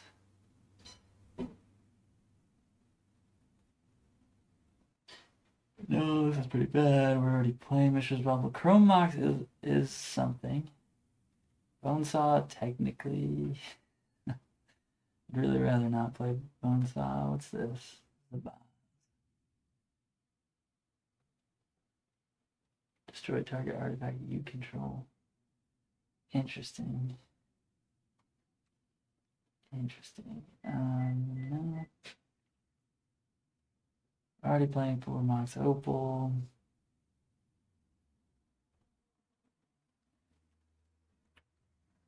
Don't have any dragons in our deck. Tormod's Crypt is good. Could be in our sideboard, I guess. I guess maybe over Fairy Macabre, maybe over Rest in Peace. What else we got? Drix Interlacer. We do have 28 artifacts in our deck, but it's not like we're playing weapons manufacturing or what's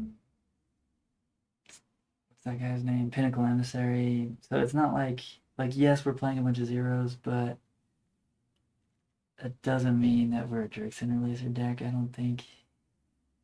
It's kind of good with Lurrus, though, to be fair. Yeah, pretty fucking good with Lurrus. Not gonna lie. But we already have Mishra's Bauble with Lurrus. Like, sure, this could draw us more than one card. Ghost Vacuum is playable, I guess. We definitely wouldn't want it in our main deck, though. At least not right now. Grafdigger's also a card we could play in our 75. We did have it in the sideboard at some point in Historic. It's nice because it turns on Mox Opal and it's great against reanimator decks. So I could see playing this instead of maybe one of the rips.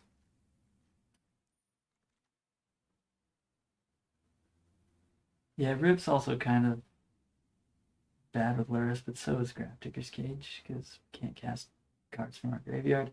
But usually when we're boarding in Rip or Grafdigger's Cage, it's not going to be a long enough game where Lurrus matters that much anyway. Because they're generally combo decks.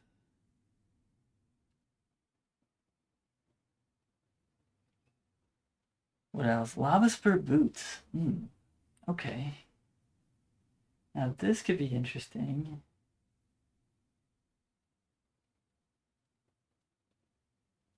The Ward 1 and the haste can be real.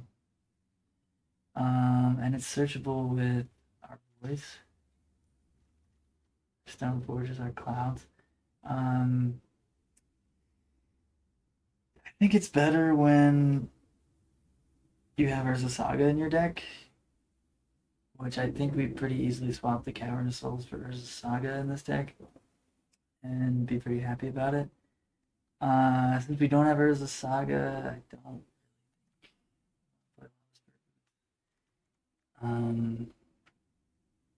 Relic of Progenitus is a good card. I don't really want to play it in my main deck. Skateboard is basically Lava Spur Boots with a little bit of upside and a little bit of downside. Retrofitter Foundry is a playable card in our Ornithopter ×4 deck.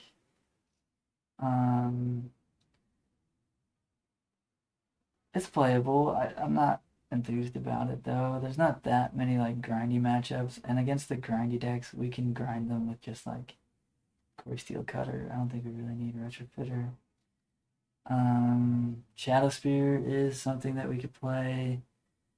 This gives us a lifelink equipment, and our opponent's stuff losing hexproof could be relevant at some point in the format. It's not right now, I don't think. Trample is really relevant though. If we don't have a Core Steel Cutter, it gives us a way to push through the damage with the Colossus Hammer. So Shadow Spear is always reasonable. Pithy Needle is a good card. I wouldn't want to play it in my main deck. I could see a Shadow Spear though in the main deck. Springleaf Drum, not bad with Ornithopter. It's not a terrible card. I could see it. I could see it. It's also kind of good with Core Steel Cutter, and then it makes it pretty easy to cast multiple spells a turn. It also helps us with our low land count. So yeah, Springleaf Drum, not the worst idea. Don't hate it. What else we got? Vexing Bauble. This card is bad in our deck because we're playing a lot of zeros. It's actually a very good card against us. Chalice, again, not a card we want to play because we are playing basically all 1-drops and 0-drops. So Chalice is pretty bad for us. Another card that like we're playing, Cast into Fire to kill. Portable Hole can also hit Vexing Bauble.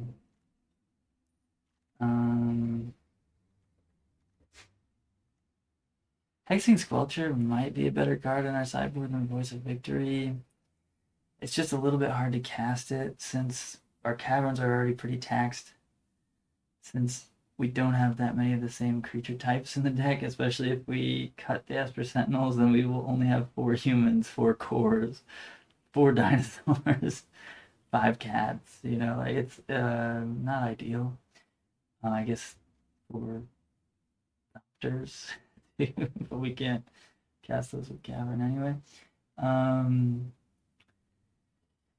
Yeah, I think Springleaf Drum probably has the biggest upside, but I'd rather just play the Esper Sentinels right now, I think. Yeah. But it was worth looking through.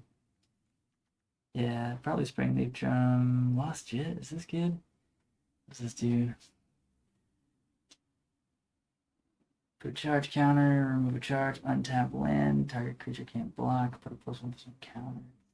No, I think Shadow Spear would be better if we're gonna play a 1-of legendary equipment. Just the trample and the lifelink. Mostly the trample to help us push through damage with our Colossus Hammer. But yeah, also the lifelink makes it extremely hard to race us. So yeah, that could be good. The sideboard, I like everything except for the Voice of Victories, and potentially the Rest in Pieces could be like Fairy Macabre. But Chainsaw's been great. I think Lion Sash makes sense as a 1-of in the board. And then the Portable Holes have been fantastic. Definitely keeping all 4 of those. But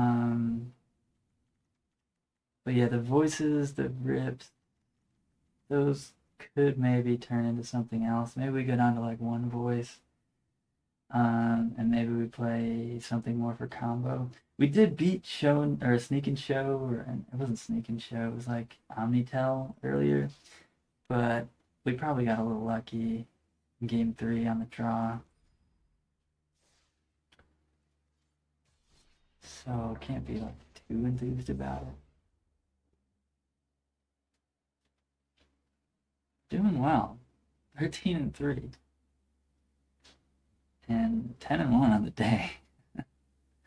Or I guess 10-1 since we took the moms out. Which the moms just weren't good.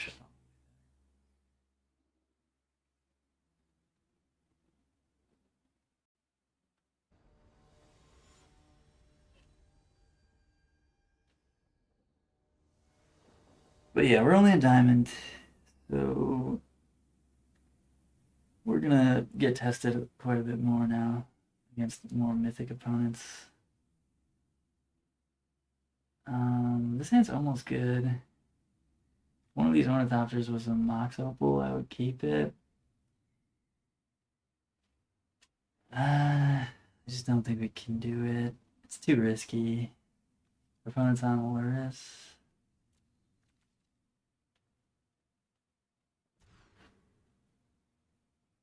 Okay, we'll keep this one, put one of the lands back, I guess. Probably Sunbaked. In case they're like energy or something. I'd love to draw a 1-drop here. I guess a Guardian's Aid or a Esper Sentinel. Okay, so they're blue-red Darcy. Blue-red Delver, basically.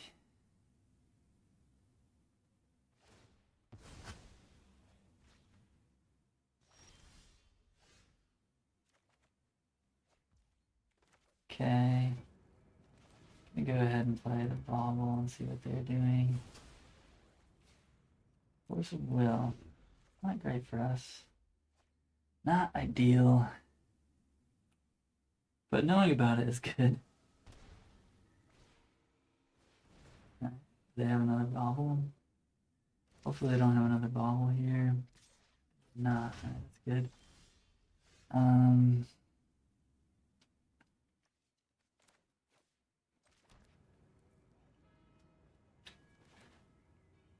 Gonna go for Stoneforge. They're gonna force it, but that's okay. Force it.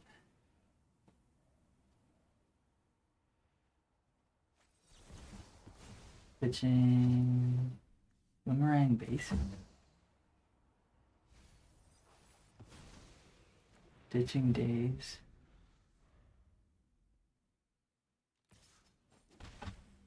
Last turn? Oh god, don't play land lightning bolt or something. Don't want force. Okay, nice. Ooh. The Guardian's Aid's a big draw.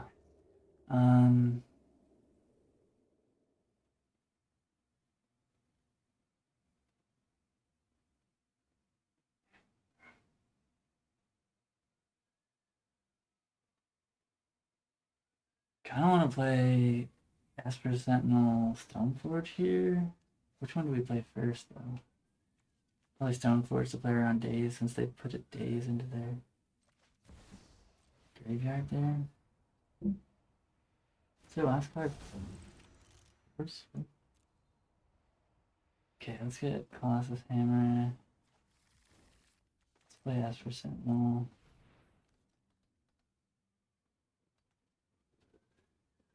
Do they have a Daze? Dude.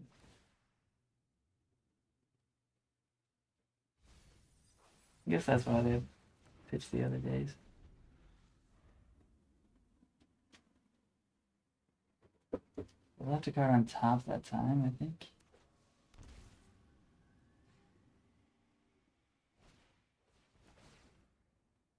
That's my stone.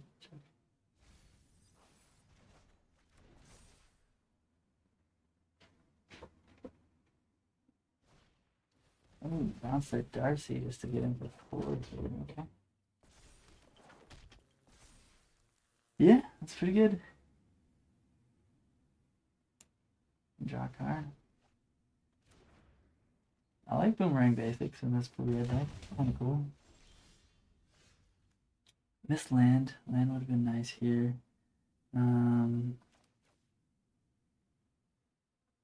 think we're on Imperaptor.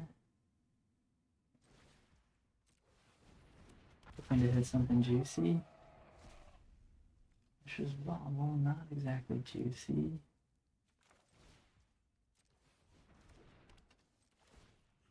What are you drawing over here?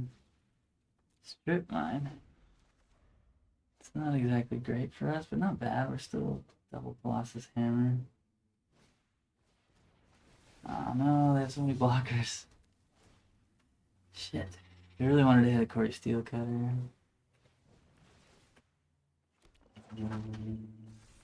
They have way too many blockers now. Yeah. Damn.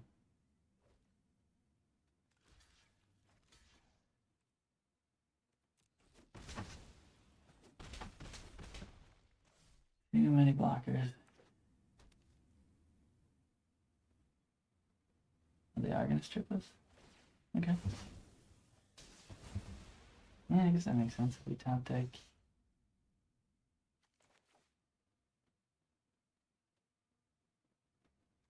Are we dead? If they don't draw anything.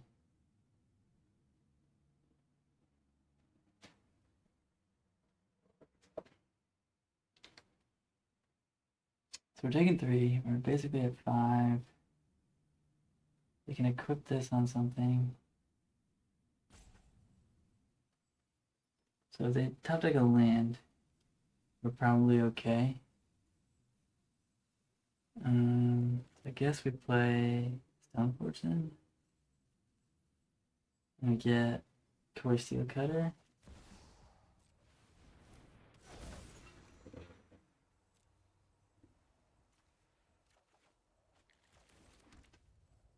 And we pass. Although I guess we could have swung and then killed their Dragon Bridge. No! They hit a fucking brainstorm. We're dead. God damn it. I guess if they just top decked a creature or something too, we would have been fine here. Damn it. Wrecked. Absolutely destroyed. Yeah, we're just dead.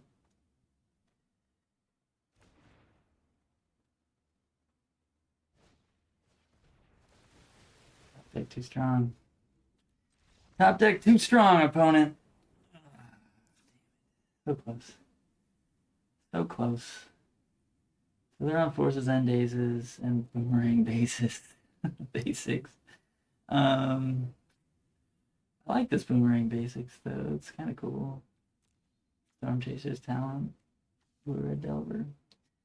Interesting.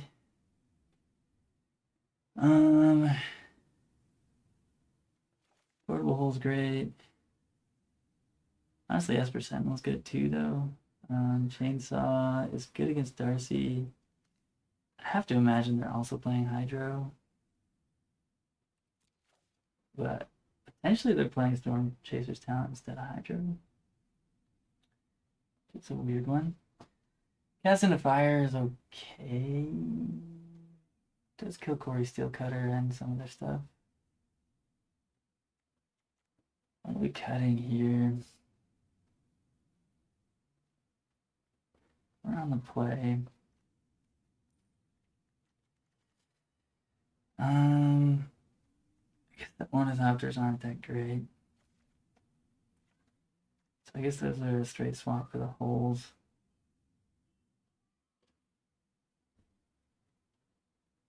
And maybe we just run it like this. I don't want to overboard and bring in Cast into Fire to maybe kill some otters. Like, yes, it could be great, and it also kills their Core Steel Cutters. But we only have 8, well, I guess 12 red sources for it. Maybe we cut like 1 cloud for one of them. Let's try that.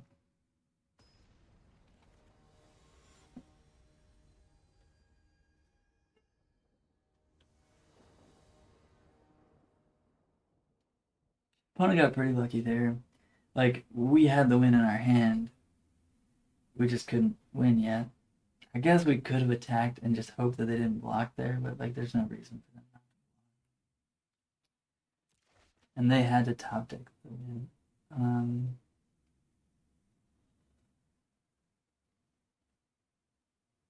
This is awkward.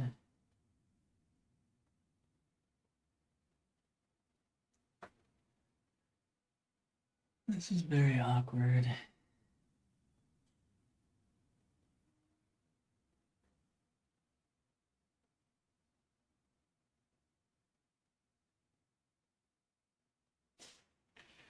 I think we're gonna keep it.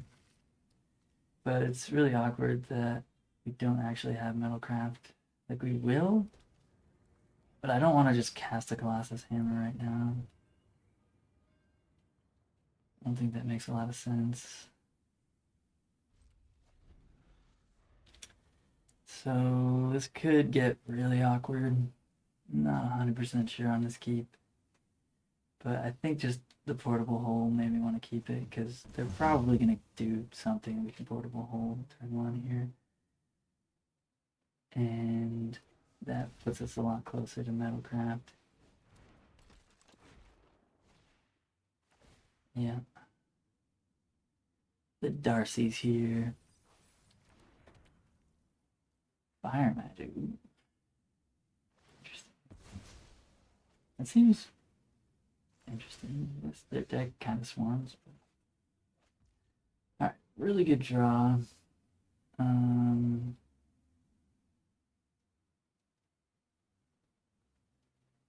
Because of that, I kind of want to just play Corey Steelcutter here. Problem with that is I could just daze it. So maybe it's Amped Raptor. Put this on Dino.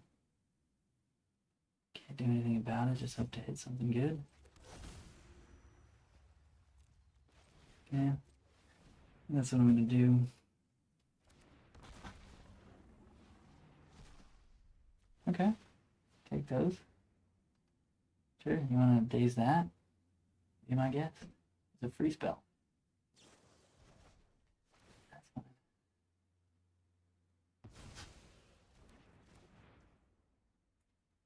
That is fine. They left it on top. Maybe it was a fetch. Now this Cavern on Dino is not a friend.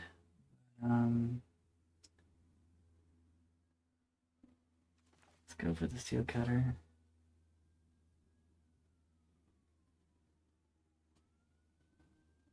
Yeah, let's go for Steel Cutter. They can force it if they want. They can daze it if they want to crack the fetch.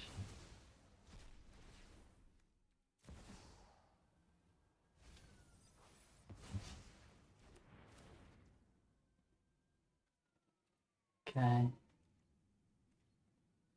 It's actually kind of a dangerous attack here. I don't think I'm gonna do it. Because they could have, like, crack that fetch, cast Brainstorm, flip, or I mean, make this a 3/3 block. It's not really worth the death of our dude. Also, Thundering Falls could have hit the 4th card type for DRC. GRC. Strip mine. That's bad. I like that one bit. They picked the wrong land.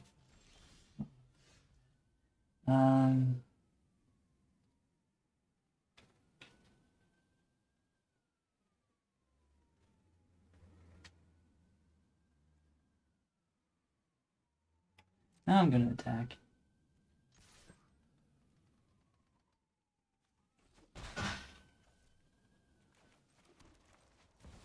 Cast Cloud. You got the days, you got the days. Cool.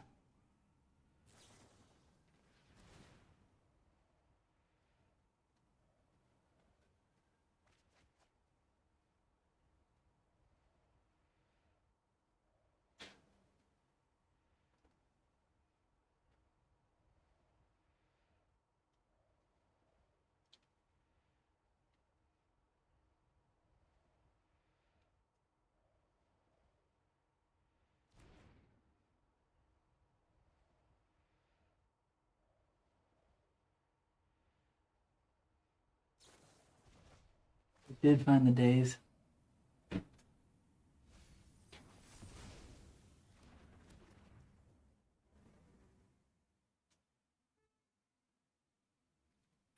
That's a bummer. Pastor. I don't think they're playing Vexing Bobble in a Mishra's Bobble deck, so I don't think we have to worry about playing the Mox Opal on our turn. Kind of a bummer that they found it, but attack first.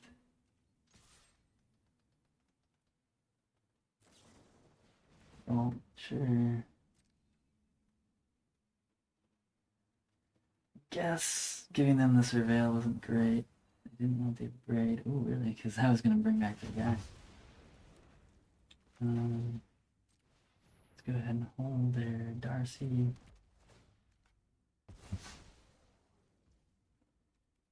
Turn.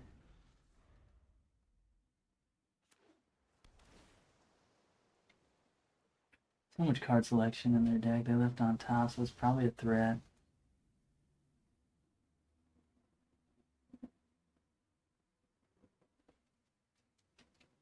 I want to put Lurrus in our hand here, but in order to do that, we have to cast Colossus Hammer. Which means we can't put... Yeah, we just can't. We just can't.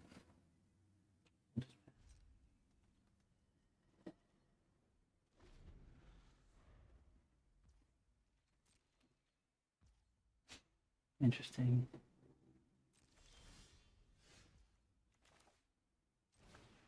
There's a Garda's Aid. 10.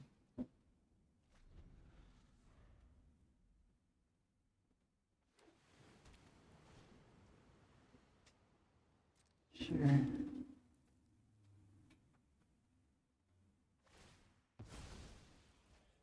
Yeah, on themselves. I like it. I like the move. See if they want to crack their fetch or not. They did not. It was a good one. Let's go with SP.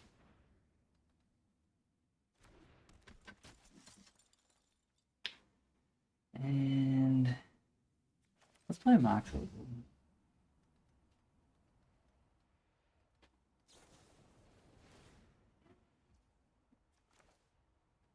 Let's put a Colossus Hammer on our board. Maybe? Maybe this isn't the time to fight, but we're going for it. Have another bolt.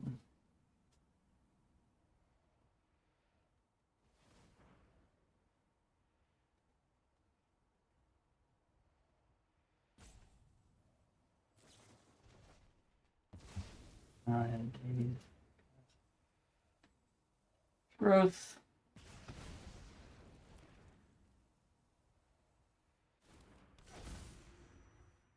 Yeah, I thought maybe it wasn't the time to fight, but we'll play it, opponent.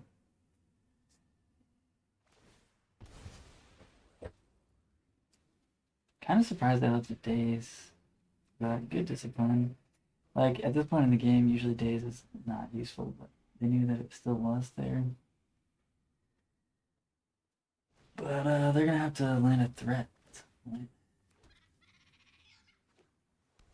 Honestly, I think getting the talent is better than getting the prowess boy right now.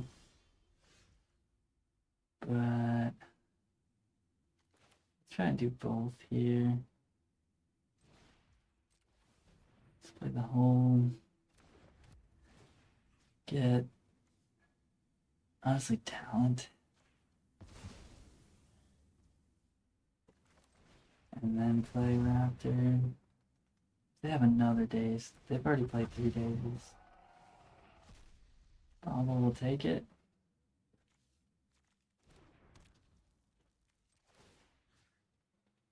See what's going on over there. Strip mine. Good for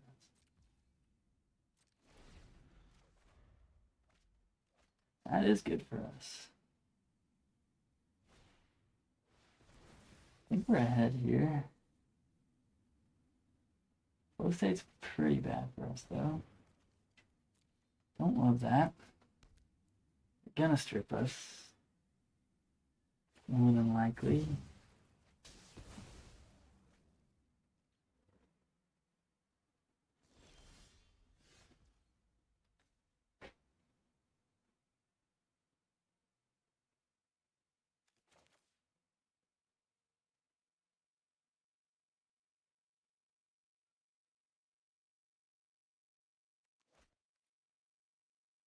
Swing.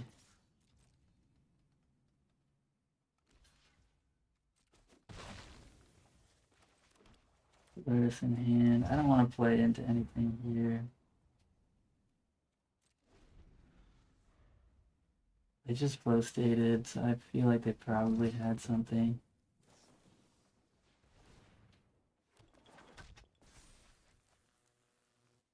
It's unfortunate. I think we actually get the token and try to kill them.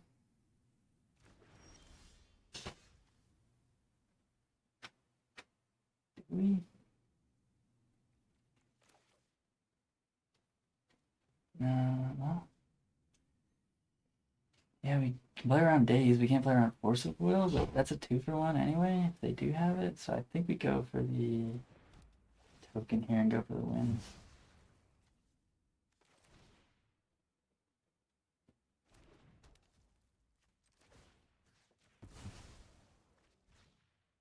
Strip mine on top.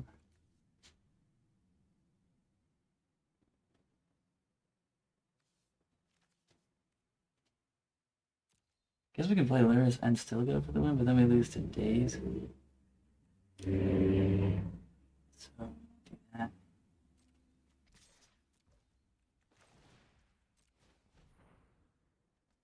Yeah, the Force of Will. Really, last 3 cards. One of them's Force and a blue card. Wow. Okay. Fair enough.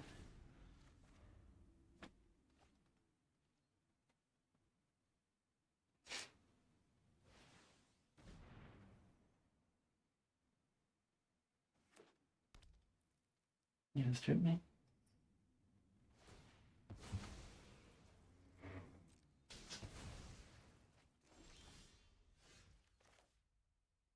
Okay, we're gonna name Cat.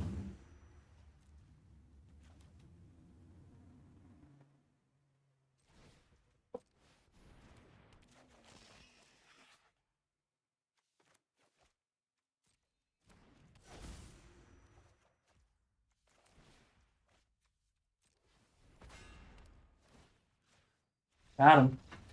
Let's go.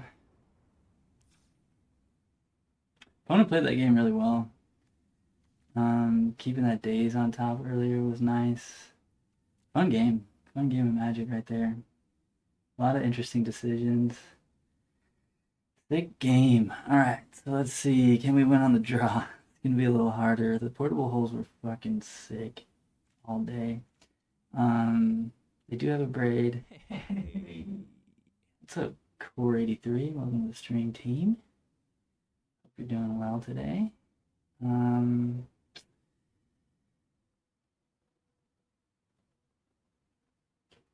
Yeah, fire magic is good to know about. Do we want cast into fire? I think on the board, or like on the draw, we do want more of those. And Voice of Victory. It is a Days Force of Will deck, so obviously this card could be good.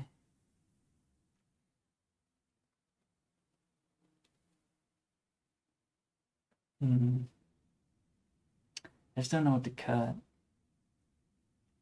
Like we could go down on baubles.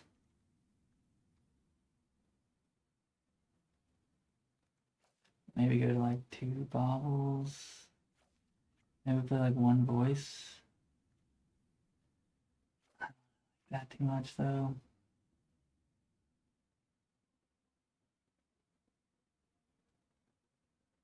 Let's go to 3 baubles. Something like this. Yeah, let's try that. Yeah, maybe we just don't play the Voice of Victories in the board, because like this is a blue deck with Days and Force, and I don't really want to board it in. Just don't really want to. Might be correct. It's close, right? That's a keeper. Could really use a red source, but otherwise this hand's pretty fucking good.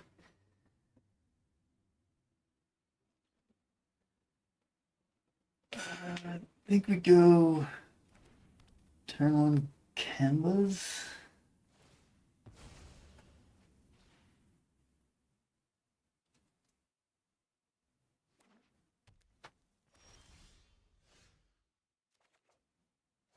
Here's a red source.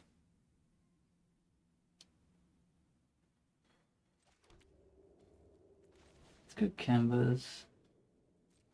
That's a threat out there.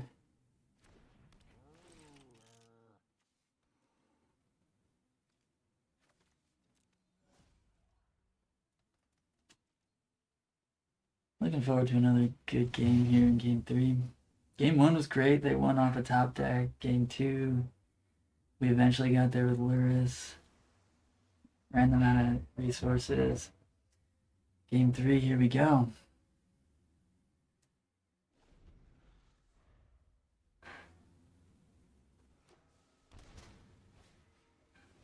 Darcy.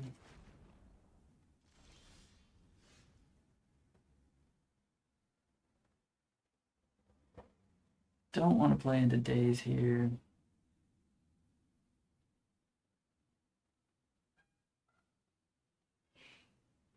Just playing the Colossus Hammer is very weak to a Lightning Bolt.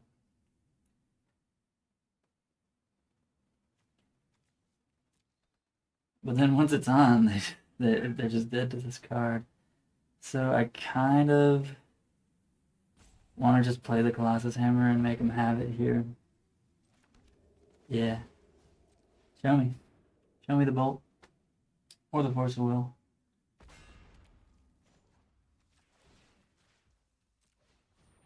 You got the bolt? You gotta show it to me. Alright. Yeah, they had it. But like, it plays around Daze, and if they Force of Will the Colossus Hammer, that's great for us. So I'm pretty happy with that exchange. Mostly because we just made them have it. And there are going to be games where they don't have a 1 mana removal spell there. They only have 4 bolts in their deck, yeah. I guess they could have Boomerang Basics too. So maybe it wasn't good because we did see Boomerang. Strip. Oh, fuck me. That fucking sucks.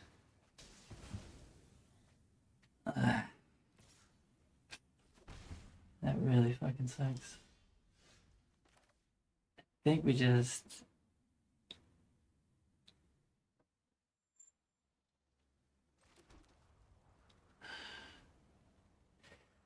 God damn it, Daze would be such a blowout here.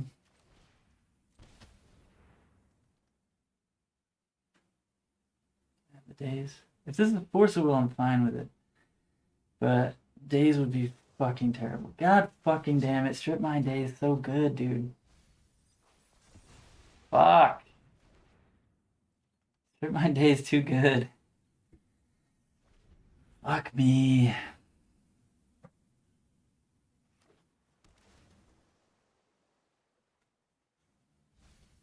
Had to play into it. Could have started with a Raptor, but... Okay, now we can play around Daze. That was a good draw.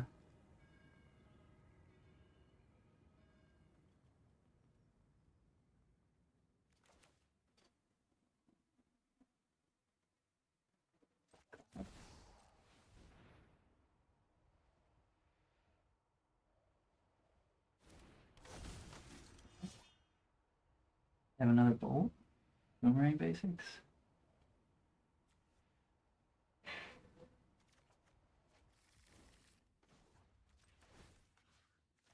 Going down to 14 to equip this, but if it gets on there, then I don't think they can stop it very easily. Alright, Fire Magic, yeah. Fair enough. Maybe they bordered out their boomerangs. No, they were boomerangs.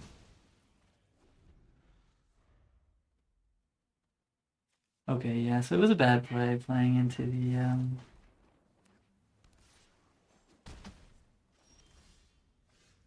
P-hole. I think it's Core Steelcutter P-hole this time.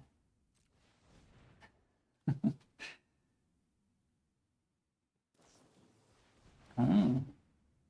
Smart play. Smart play. So we're going to 4.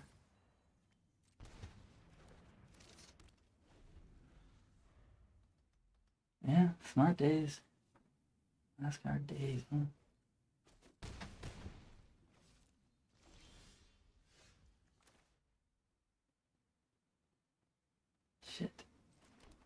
Sunbake's killing us here.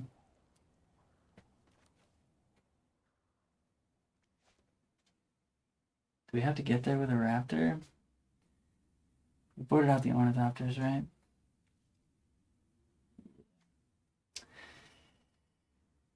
We could play 8 hole and be ostensibly at 1.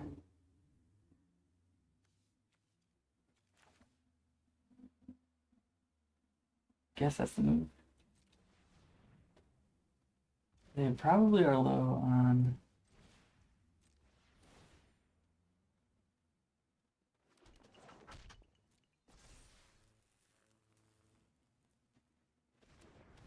Lightning bolts.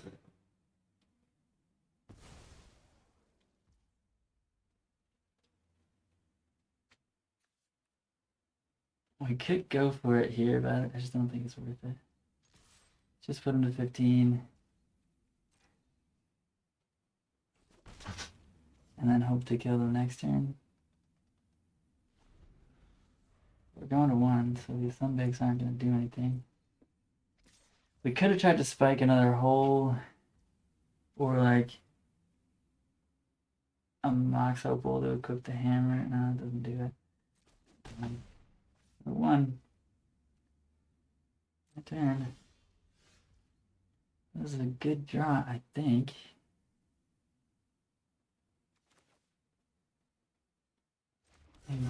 Dinosaur.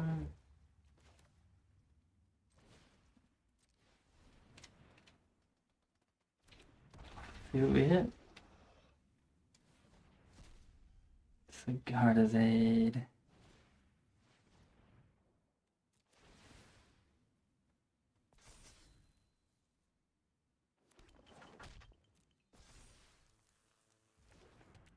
Not quite lethal.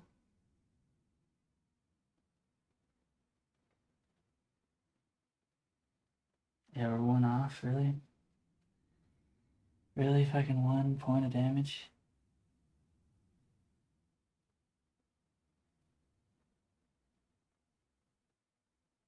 I guess we could top deck a Mox Opal off the Sunbaked here and win. I think that's our only. This is definitely 14, right? 10 plus 4, yeah. Yeah, I guess we have to hit a Mox Opal. Mox Opal 1 time.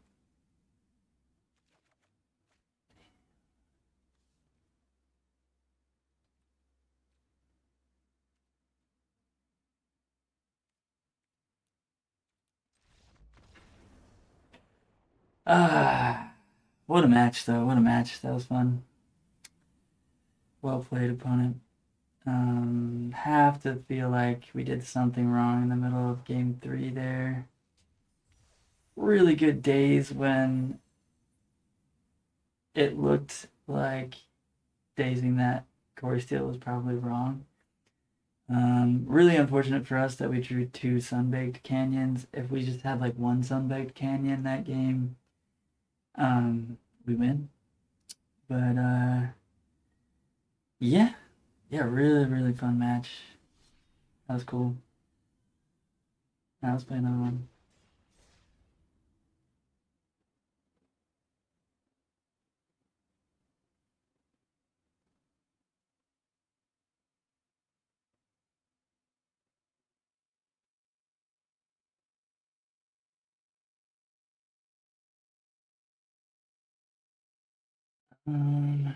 It's a little awkward.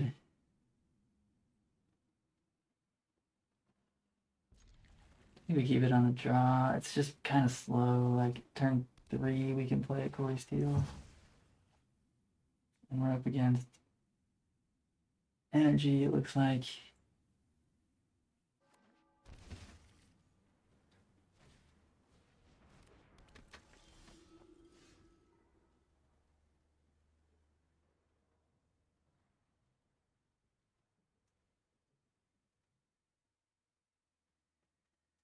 Alright, we drew Corey Steel Cutter, so that's obviously great.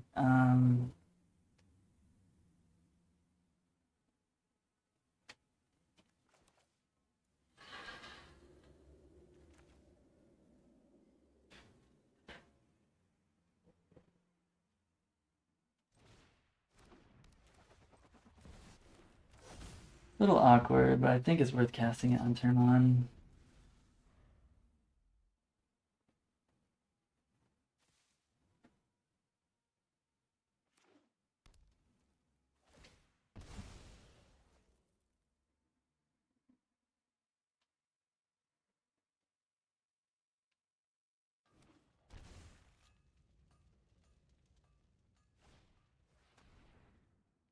Sure.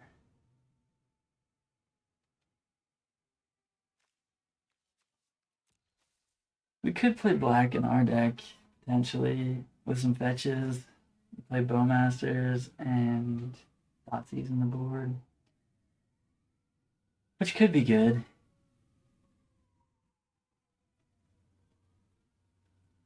We could be Mardu. Cloud Cutter. Hammer Time.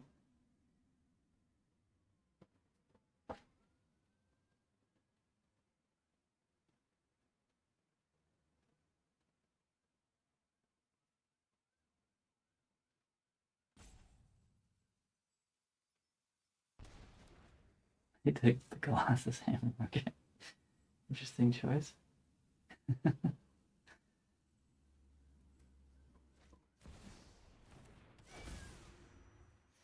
Yeah, Guide Pride. Yeah. Whatever. Look at me, I have Guide Pride. I'm boring. Alright.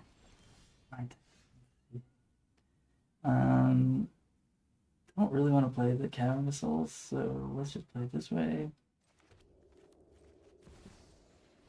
Food.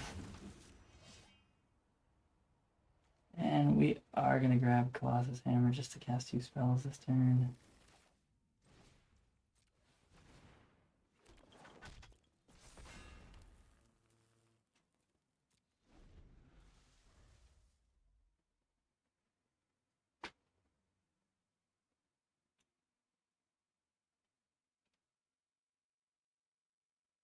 Could have grabbed another Quarry Steel Cutter. And then next turn we could have played Cloud. Or Quarry Steel Cutter Cloud. Grabbing another Quarry Steel Cutter, maybe, depending on what we draw. So yeah, maybe that was not great. Obviously we need to draw Kemba now for that Colossus Hammer to do anything. Static Prison on Quarry.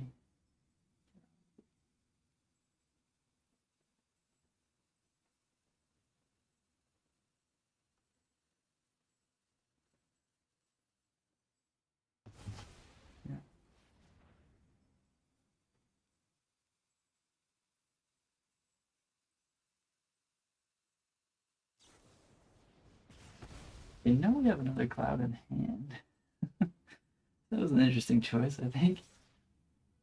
But yeah, they're gonna have a 33 flying Ocelot Pride here, probably.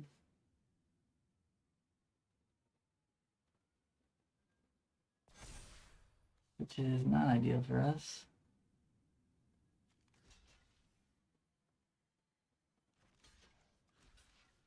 Do I want to trade with the cat? Probably not.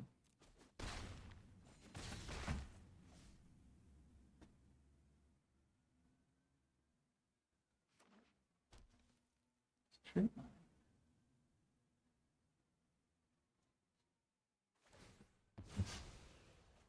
Yeah, seems good.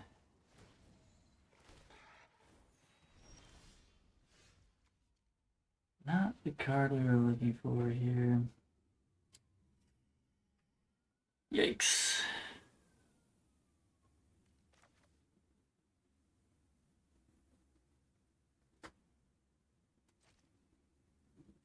It really doesn't matter. I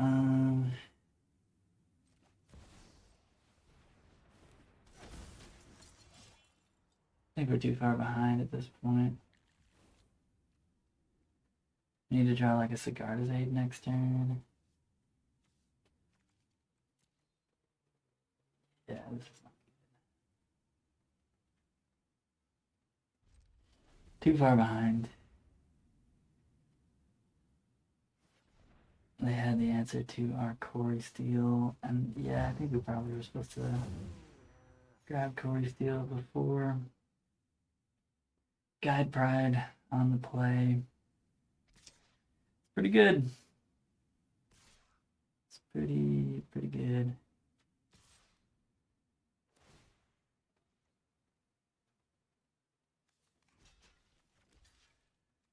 Take 4. Yeah, 1, 2, 3, 4, 5, 6, 7, 8. Okay. So unlikely to have City's Blessing here. If they do, oh, they will get City's Blessing. Maybe we were supposed to trade with one of them. Oh, fuck. Oh, my God. Yeah, we're dead.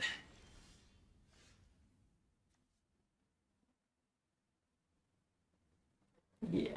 We were supposed to block one of the cats, I think. I don't know if it would have mattered. We didn't draw a Sigarda's Aid. So, against energy, I like Portable Hole a lot. Rest in Peace does stop a Johnny from flipping. Chainsaw is reasonable.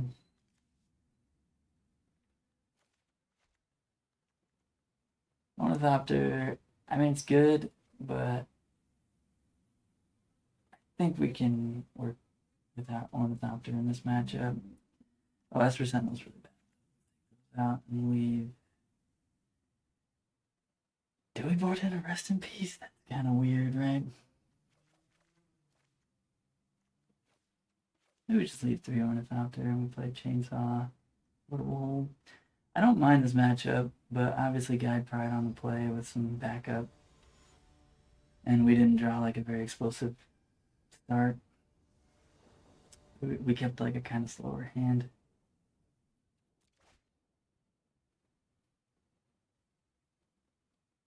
Keeping this. Got Aid, Bobble. Let's target them. And Raptors, sure. Okay, not ideal. We definitely wanted to hit a land. But we have another draw step, looking for one.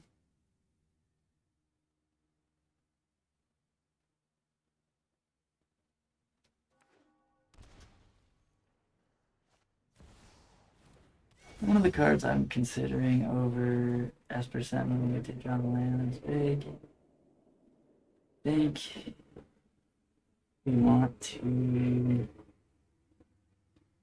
Are we still on their end step? And then hammer kill them?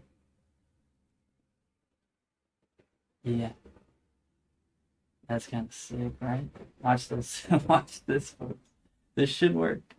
They're not going to expect it.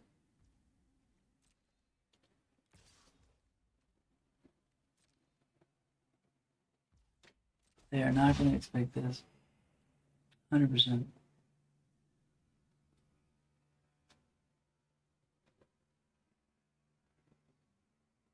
So, an important part of text on Sigarda's Aid is you may cast aura and equipment spells as though they had flash.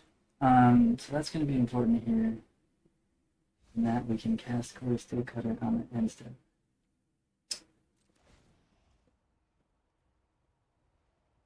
They did not cast a spell though, so they might have this here. They might be able to stop the double hammer.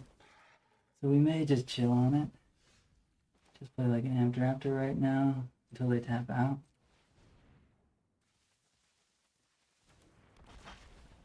Like we don't need to do it right now, kind of thing, right?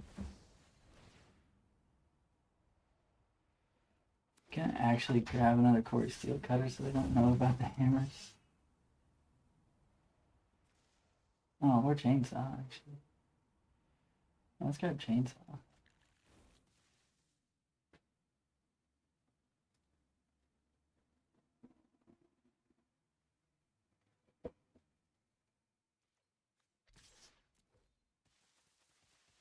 Get in there with the boy from the boy.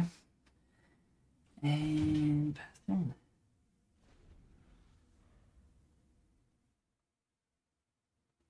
Really hoping our opponent taps out here. They may have just been dead. Like, there were no stops when I cast the Amped Raptor or anything, so it's very likely their opponent was just dead there, but Just passing a turn. What? That's weird. In that case, let's just play another Amped Raptor and just keep killing them.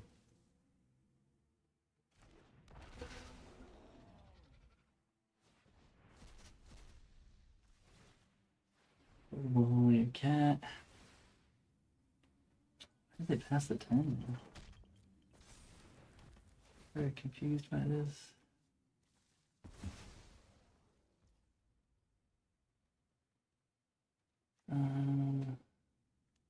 We play the bobble just for the prowess.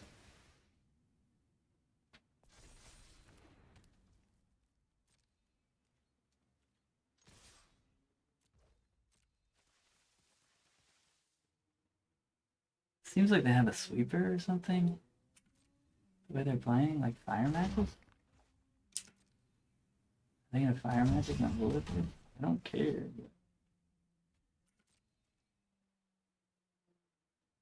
Very confusing play from our opponent. Like, we can see the Amped Raptor in their hand that they are choosing not to cast each turn. They didn't even put Lurrus in their hand. Like, what's going on?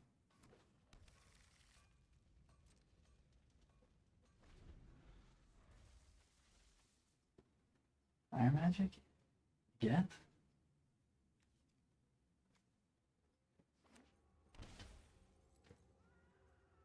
Wrath of God? Wrath of the Skies would be gross. Oh, no. Wow. Okay. An energy player playing Wrath of the Skies in their deck. Really, really gross. Yeah, I mean, it seemed like that's what they were doing.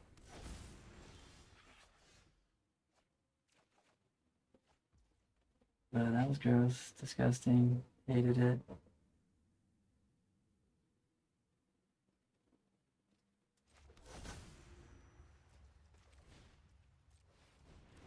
Fuck that, dude. That was awful. I didn't think there was a way we could lose that. They literally needed Wrath of the Skies, but they were playing like they had it. I guess we could have just went for the win. Obviously, should have went for the win, and they probably were just cold to it.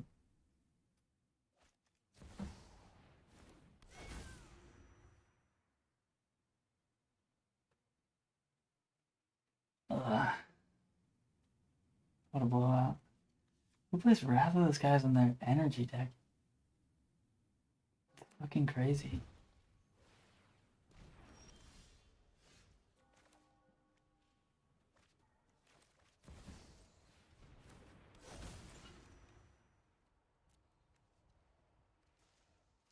Well, we got wrecked. We got destroyed.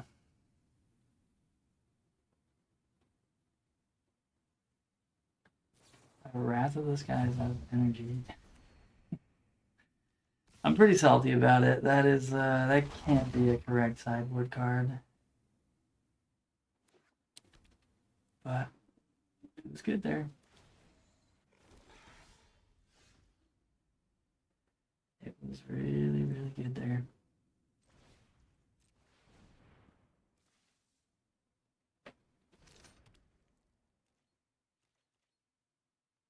Well, we have a shot here. They don't find a strip mine.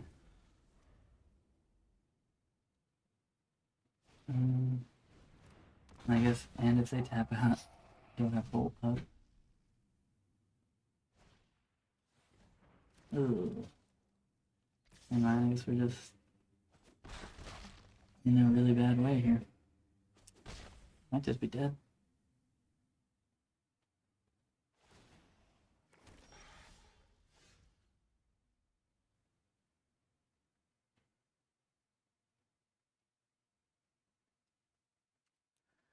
Fuck that, opponent.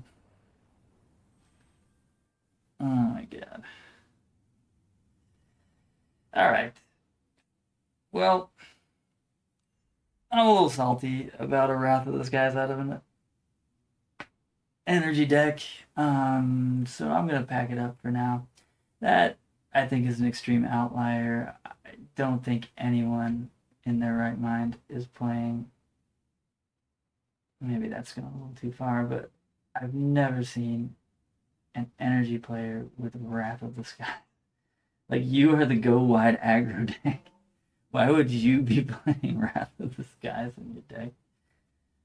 It just makes no sense, but maybe I'm wrong. Maybe they all do it.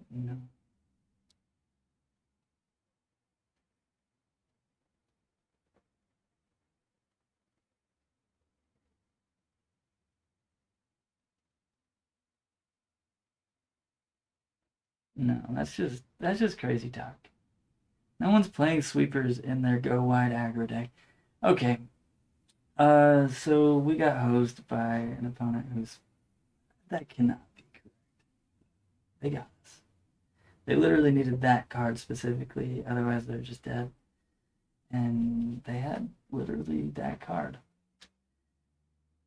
which was amazing. The only thing they possibly could have got him out of that situation. So good for you, I guess. But I'm a little salty about it. I'm gonna stop now because of that. Don't want to really play on tilt. I could keep playing. It's also getting kind of warm in here. So I will see y'all tomorrow. This was fun. The deck feels good. Strangely good, actually. Like, we got by blue red there at the end. A really fun match, though, where we still could have won with a top decked Mox Opal on that last turn. They played really well. Really fun match. And then Wrath of the Skies out of energy, whatever the fuck, dude. Alright. I'll see y'all next time.